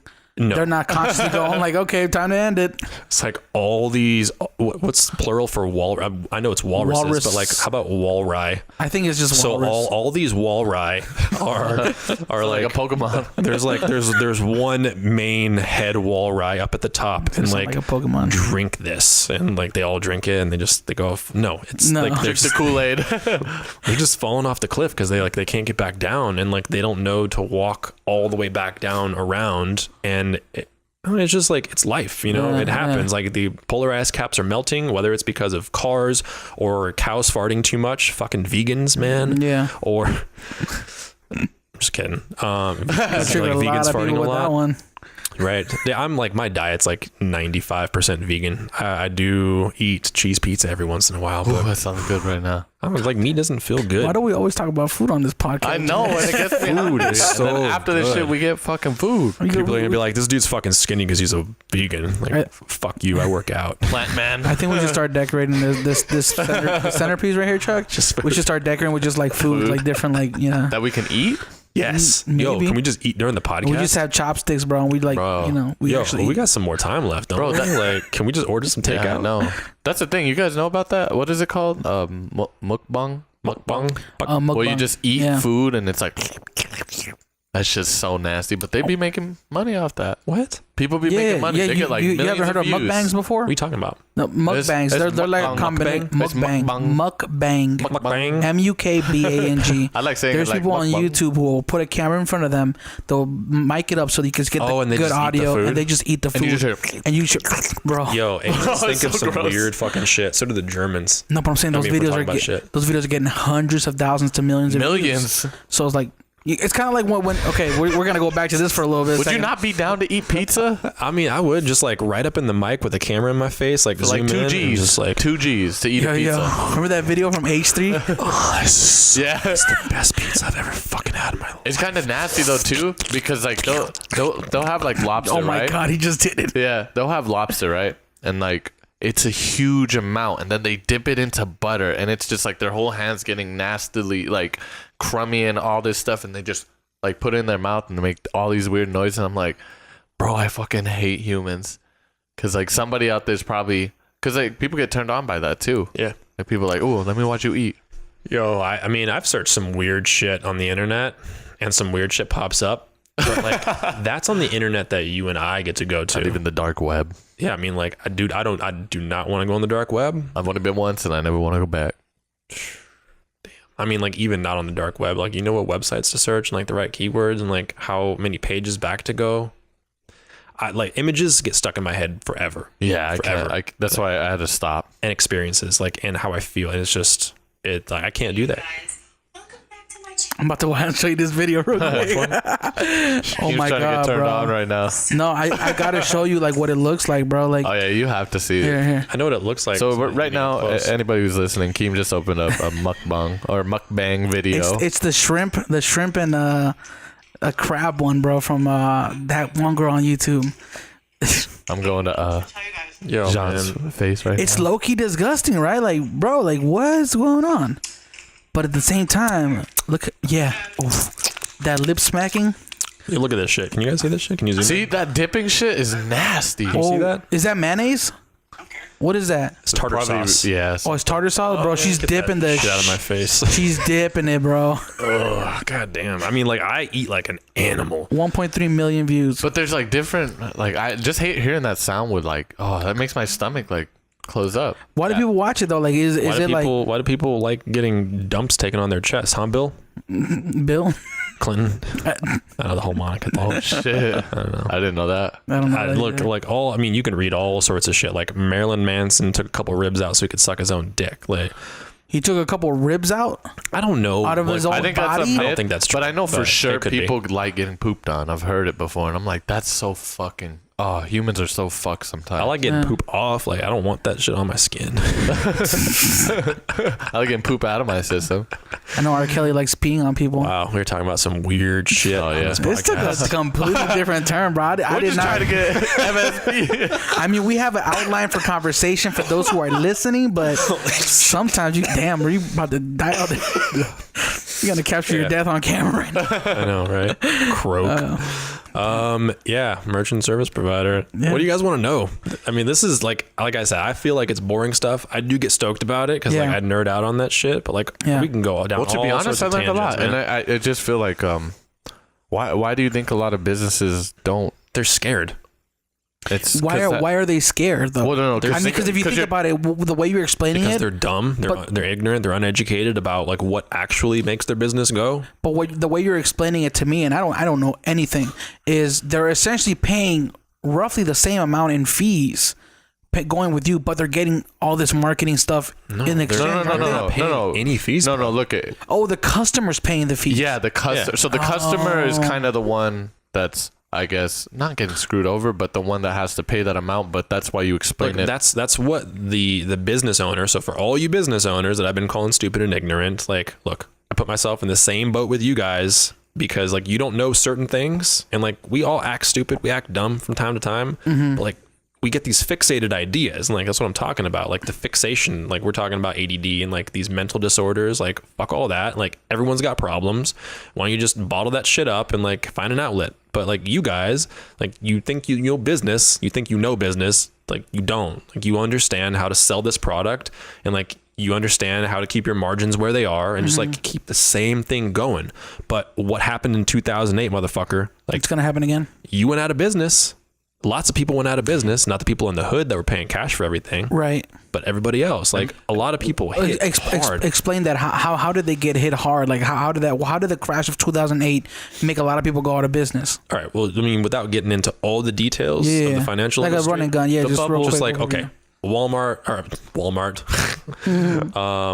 Wall Street crash, like housing market crash, right. and no one's paying back their loans. So like markets crash, like where the money trickles down from, like banks are closing. So it's like everyone else gets hit really hard. And like consumerism, you have lulls, like you have a low and then you have a high, and like how much people spend.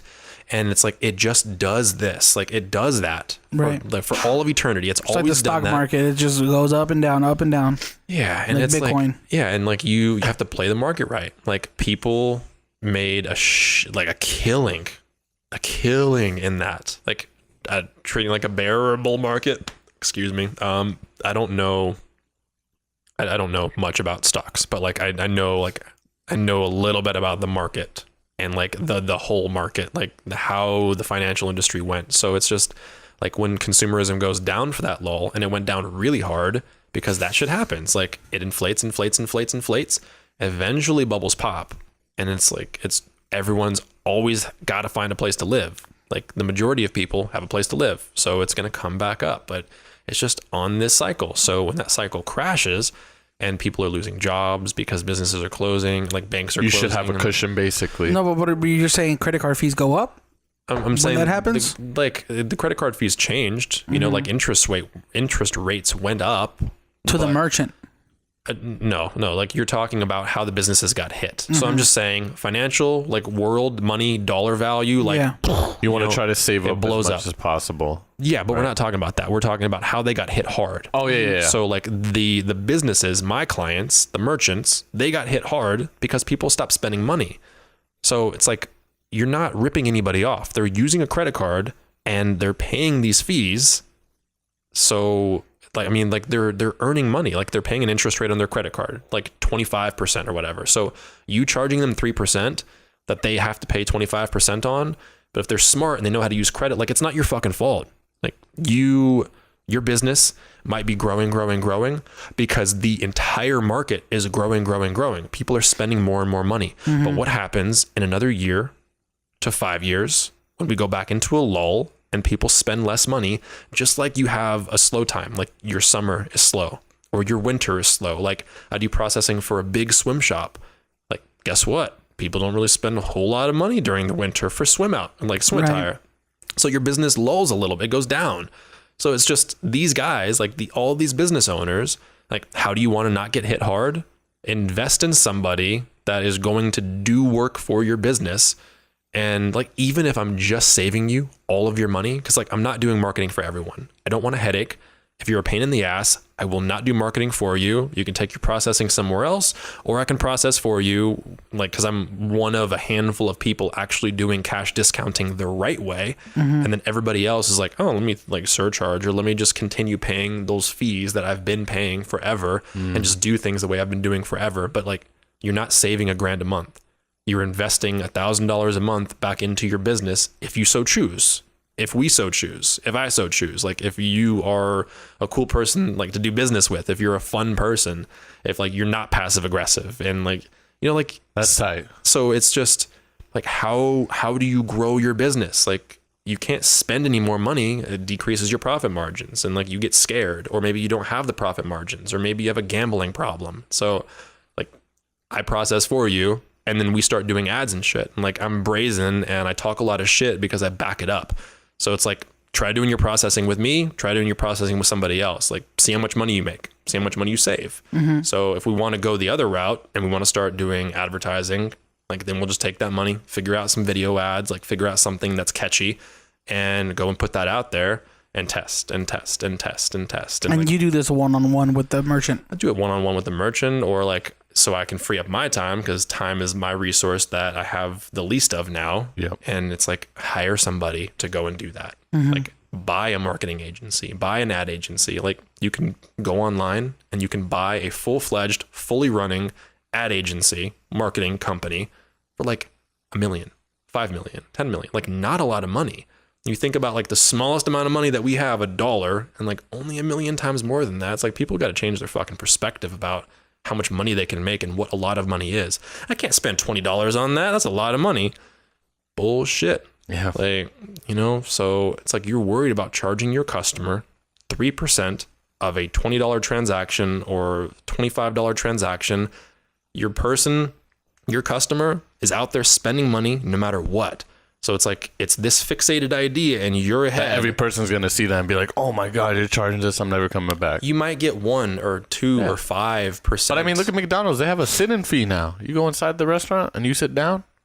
It's called a sit-in fee. No way. Yes, bro. When's the last time you've been to McDonald's though? Like 20 years. Inside, inside, no. Because I went to a gas station and I was like, what the fuck is a sit-in fee? But you know what I mean? Like, all I can do is be like, 25 cents. That sucks. And no, it's crazy. I still go back there sometimes. Wow. You know what I mean? It's a convenience fee. You're using a credit card because it's convenient. Right. So like your whole life is filled with these fees, these convenience fees, and you pay the ones that you want to because you're happy with them. Most people won't give a shit. Most people won't say anything about the fee. But what would you say to the businesses who are afraid to go onto your model of Genie Payments because them charging that fee is now them raising the price to the customer? Therefore, the customer, if the customer has to pay more for a bottle of water at their store when they can get it for less somewhere else, you know what I mean? You as the merchant have to pay more if that customer wants to use this credit card with their high ass fees. So it's like, I can come back with the same argument. I don't give a shit if you process with me. I'm trying to educate you. Right. So if you want to process with me, we charge your customer a 3.99% fee generally, and now you save all that money. No, is that 3.99% pretty across the board? I like to charge 3.99% pretty much across the board. It's like 4% is the cap, or 3.99% is the cap, with like extenuating circumstances if we're doing cash discounting for like high risk or something like that. Right. Am I too far away? Yeah, when you're back here, it's pretty far away, like maybe like 3 and 4 inches away from the microphone. Pretty good. There you go. Okay. Killing so 3.99%. yeah, so like you have this 3.99% fee, and that's generally across the board. Other legitimate companies that are doing cash discounting the right way, because there's a right way and a wrong way. You can go on Google and you can Google cash discounting, and I pretty much guarantee that you're going to get fucked, like, because you're not going to be doing it right. Because I had to go through like 7 different companies just to find like 1 or 2. It's like every time I go through like a dozen of them, I find a couple that are actually good, because I want to keep my options open and I want to establish relationships, because if something happens to one, You have another one. I have another one. I have another one and another one. And like the higher up you go in this, like if you ever become like the bank or anything in between, or you like become the processor, there's so much red tape. And it's like, I already can't stand fighting with the city about shit that I want to do to my house. You know, it's like permit or not, like living in a historic home in a historic district, one of 2 in like all of Las Vegas. I get an endless amount of flack. Anyway. Oh, damn. So you live in a like Huntridge or something? No, Huntridge is actually not a historic neighborhood, but John S. Park Historic District is. So that's... I've never heard of it. That's every house and like some houses have been remodeled, so they're no longer historic, or they take out their windows, they're no longer historic. It's like, wow. I love that shit. So like I grew up in an old house. Like I love this house. I've lived in the neighborhood for 21 years. Or 22. It's from 5th Street to 9th Street and Franklin to Charleston, actually like Park Paseo pretty much, but like inside that little block of and I live on 7th Street. Is that where like Las Vegas High School's at, like that area? The other side of Charleston is where like the old Las Vegas High School. I know what you're talking about. Las Vegas by that little park where it's like right in the middle of the street, kind of. So you're on Charleston like and Maryland Parkway. You're a triangle. So like that park right there is in between Huntridge and John S. Park. Oh wow. Yeah. Okay. But so anyway, that 3.99%, like I even forgot where I was going with that. You guys charge that across the board? Yeah, but we're talking about the house for some reason. Oh, like yeah, I was just asking what you couldn't remodel because you live in a historic neighborhood? Right. So anyway, just like red tape, dealing like with all the shit historic, and like the bureaucracy. I hate it so much, and like I'm dealing with that with the city. It's like I can't even stand that. So it's like I like staying where I am, like low guy with a whole lot of control, and like I control how I charge the rate. I control the kind of work that I can do for the customer. I'm doing something that nobody else on the planet is doing. Right. Or I mean, at least not in the United States, because that's the only place we can do cash discounting right now, all 50 states. So it's like I offer this product and nobody else is doing it. It's like you can jump on or you can stay where you are. Like doesn't make a difference to me, because like even Apple, like I have an iPhone, but like I know plenty of people with Androids. It's like I can offer the best thing in the world, and not everyone's going to take it. And it's like the same thing. I can't make everybody happy. Right. And like, I might lose a client, but I try to keep that like mitigated. I don't want to lose any clients unless you go out of business. But now that I figured all my shit out, like you no longer have to. You no longer have to suffer much because of like the next economic crash, because we can actually leverage your money and help grow your business.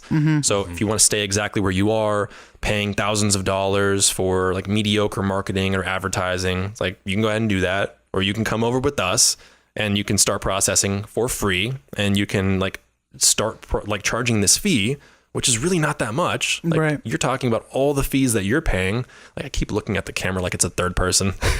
Pretty much. All right. No, you are though. It's good though, because they're like, damn, he's talking to me. Is there like a certain amount that whenever you're trying to sign a new client with your services, is there like a minimum income that you're looking, or revenue that they have to make for you to make it worth your time? Or I'll process for anybody. It doesn't matter if you're processing $1,000 a month or $1 million a month. Like I'll do the processing for you because I want to hook you up. Like I don't want you paying fees. And it's like the same. I also don't want to make any money off of any of your fees. Yeah. It's like I have X number of clients. I got a few, and I pay $8.95 for every single account that I sign up, because they get charged $8.95 for their statement and like having the account open and like just bullshit, shit that I can't get over, like shit charged from the bank on down to me when I establish my relationship with the bank.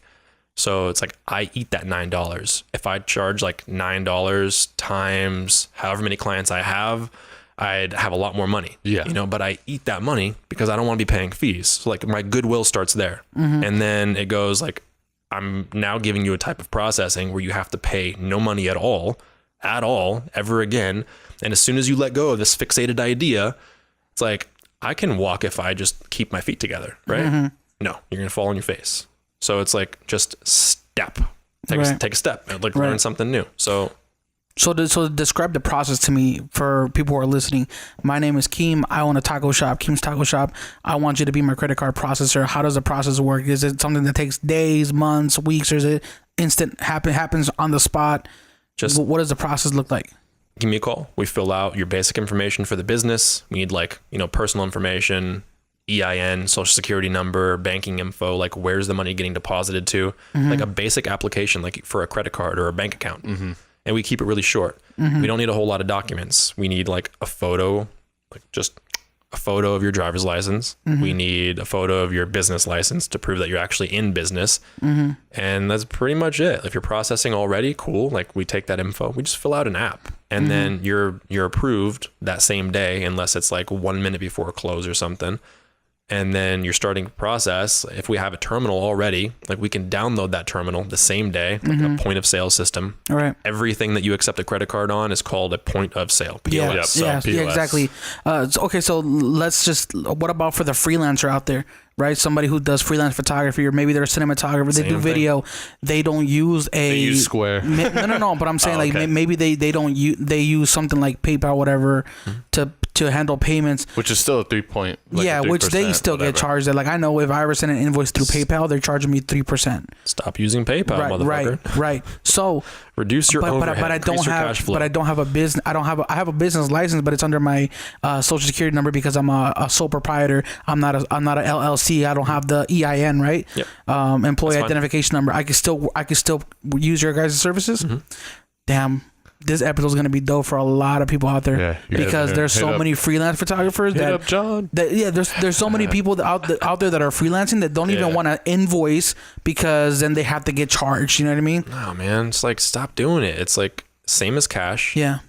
For everything, because now you're charging this fee. So it's like, if that consumer gives a shit about your business, and they can actually like open up their mind and like look at why they're getting charged this fee now, it's because of you, motherfucker. It's because of you. It's because you want to use this card with that logo on it. So your favorite taco shop, donut shop, like restaurant, shirt store, like whatever, Abercrombie and Fitch, like they're paying the fees for you to shop there with that card. Like when you could just go and cash your check instead, and carry around cash. But I bet it burns a hole in your pocket. So it's like, so technically right now, Chuck and I can use your service. Yeah. Anybody Wow. can. It doesn't matter. Like, Right. I mean, there are some extenuating circumstances. There's some like high risk stuff that You can't operate out of your own house. You can. I mean, look, dude, I operate out of my own house. Yeah. I don't need an office. Like all of my employees across the country, like you just operate out of your own homes. Like And you can write that off. You write that shit off. Oh, It's yeah, like, I do. Just gonna make sure it's I an mark office. off my bedroom as an office, and I put down the square footage. And You know, if they did audit, yeah, never mind. We're not gonna talk about that. We'll talk about it. You're good. It's an office. It's not a bedroom. Yeah. You're good. But then account gets approved. We download your terminal, even if it's just like a little teeny reader. Like it doesn't have to be a square reader. You know, it's just a little reader, and you just plug it into your phone. You swipe transactions on that. that's what I was gonna put. Well, what about download somebody an app. What about somebody who's not? Who doesn't know about other? Or no. What if somebody who's not? It's not a physical transaction. What if they want to make it online? Can you guys offer that? That's called Moto. MOTO. Mail order, telephone order. Okay. We can do like in-person card transactions. We can do in-person card not present. We can do Moto, mail order, telephone order, which is like the same thing as in-person card not present, except the person's not there. Is it like a Venmo? Is that? Well, I mean, Venmo is just sending money, but like you're sending money for a transaction. So it like, you could kind of think of it a similar way, but we do in person, like with the card not there. We do Moto. I can do like recurring online payments, like for gyms or something like that. I mean, they're like, you just think of your type of business, how you accept credit cards, and we can do process. There's a solution for it that I can do for you. That's so tight. But it's like, do you want to stop paying money for all these fees? Like, Yes. it's Sometimes I don't even calculate it right, man. I'll send like $1,000 invoice, and I'll calculate it the way I think it's done. Yeah. And I'll be like $1 or $2 under my what I would have charged. I mean, look, $1,000, like 3.99%, Yeah. basically what you're paying on interchange. That's $40, bro. Yeah. So it's like, it's a lot of money, and it adds up. And it's like, you know, I'll relate this to time, you know, it's like time is that one resource. You can't buy more of it. You cannot do more of it. So like, you stop fucking around and you get to work, and you just dedicate the next like 2, 5, 10 years, and then you're rich beyond your wildest dreams, and you can just go and do whatever you want. And I convinced my girlfriend to quit her job that she hated, that she had been working at for 4 years, to come and like be on the team. She was driving out past Apex up the 15 to All the way out there? to Love's truck stop. Yeah. She didn't work there, but she worked at a company back behind it in the desert right next Is to that like solar where plant. the Nellis Dunes is at?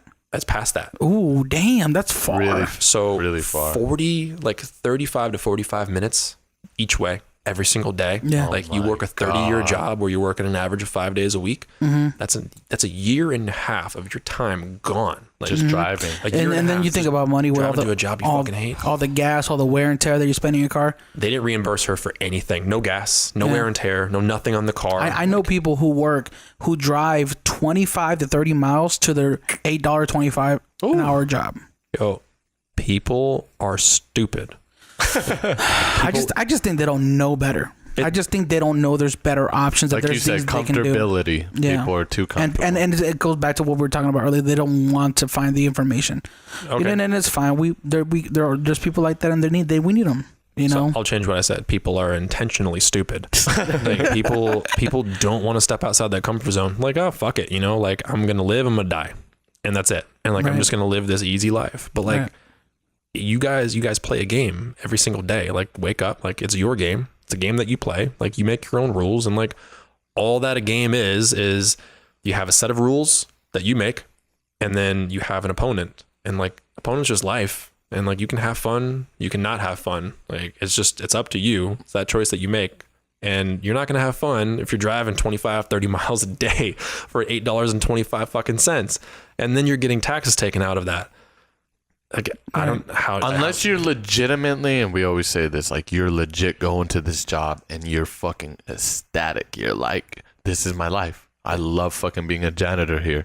I love cleaning this school for $8.25. Hey, God bless Let's your just heart, say, man. You know, and like you won the game. yeah, you're winning. That's it. But if you're not like that, change your life. I'm not that happy. Like I'm stoked about being able to help people, but dealing with all of your bullshit every single day, that's the thing that stresses me out. That gives me gray hairs. Like I don't have a lot. I got maybe like 8 of them, I but don't like see anything. you're going to give me a 9th one. And like, I'm just trying to have fun and help people. And it's just like figuring out Like you asked me how we get customers. Yeah. And it's just figure out whatever product it is that you want to sell.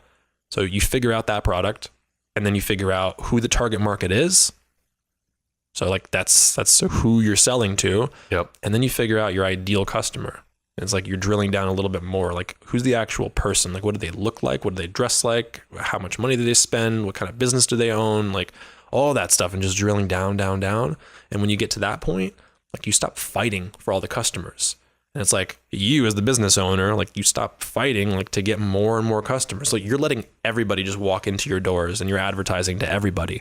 But if you spent a little bit of money, like the $1,000 a month that you could save doing processing with me, then I put that towards finding out who your target market is, looking at all your transactions, analyzing all of your data, like seeing who's spending, like that card is attached to somebody. That card is attached to a zip code. Like all this information goes into your transaction. Like we can find out that information. And you can use that to target ads. Target ads. You gotta have a conversation after this. It's like that takes time, that takes money, but like that's the type of higher level stuff that we do. But then again, like if you're just saving the money and you're not paying for these transactions, then like your minuscule like 20% or 25% profit margin is now like 24% or 29%. And that makes a big difference when you're talking about compounding. And if you're not a dummy and you actually take that money and like you invest a little bit of it and you don't blow it, you put it in a Roth IRA and like you just dump in $5,000 at the end of the year, like that money compounds and compounds. But like most of these guys, they just spend it all. Yeah. So it's like, are you smart? You dumb. Like intentional, unintentional. It's just educate yourself and like listen up, because like you're obviously not doing extremely well and you want to do better. And if you want to not work your ass off and like put all your blood, sweat and tears into it and let somebody else help you, then like I'm one of the guys that you can call. There are others out there. I'll tell you exactly how to do what I'm doing so that you can go and find it somewhere else. If I don't sit well with you, if I cuss too much, if I have too much of an attitude, if I talk too much shit, then fuck you. And like go find somebody else that you like. And like if you just put a little effort into it, they can find that. But like it's the game that we play. Yeah. I see too many people stressed out, man. And it's like whenever I get depressed, like it took me a long time to figure it out. And it's like, yeah, I'm 6'6". I'm white. I live in America. Like I haven't really had to work since I was like 24 or something like that, because I had like a little bit of a residual income because I just fell into something, and then I started like just becoming obsessed with it and like how do I make this money? How do I make it work for me? Played the game. Yeah, so just playing the game, man. And like I recommend to everybody, just have fun playing the game and just ignore all the bullshit and like do whatever you have to do to diffuse it. Like have fun, talk shit, work out, like find a way to just keep on enjoying life and remind yourself it could be a whole lot fucking worse, man. Yep. Like you could be skin and bones with a bloated belly, like living in some shithole, like somewhere else in the world, like having tapeworm that keeps eating all your food or something, you know? Not knowing when your meal's gonna happen.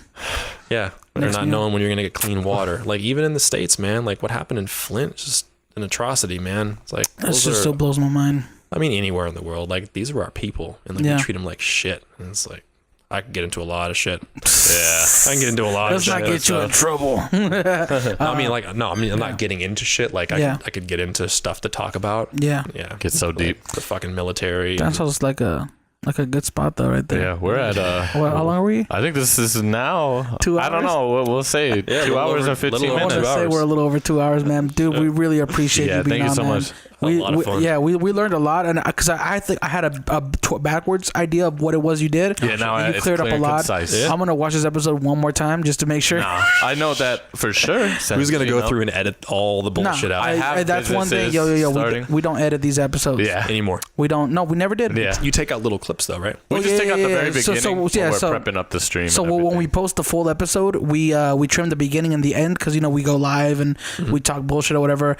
Once I do the yo, that's when I start the episode, and then once we say, all right, see you in the next episode, we'll cut and we'll put the logo at the end. That's it. Gotcha. That's as far as the editing goes. But what you're talking about is the snippets. We do cut out like little segments, but we don't edit those to make them shorter. We just cut out like if it's like a 10-minute, you're talking about Michael Jackson, then boom, we'll just cut out that snippet. Yeah, you know pooping what I on mean? chest. Pooping on chest. Yeah, it's gonna be its own video. Oh, dirty Bill. Dirty Bill.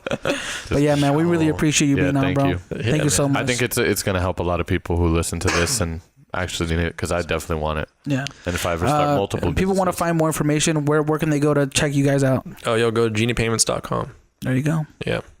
Appreciate it, bro. Well, thank you guys for tuning in, and we'll catch you guys in the next morning dinner. Yo, peace. Every time I come in the kitchen, you in the kitchen. In the goddamn refrigerator. I sure am hungry.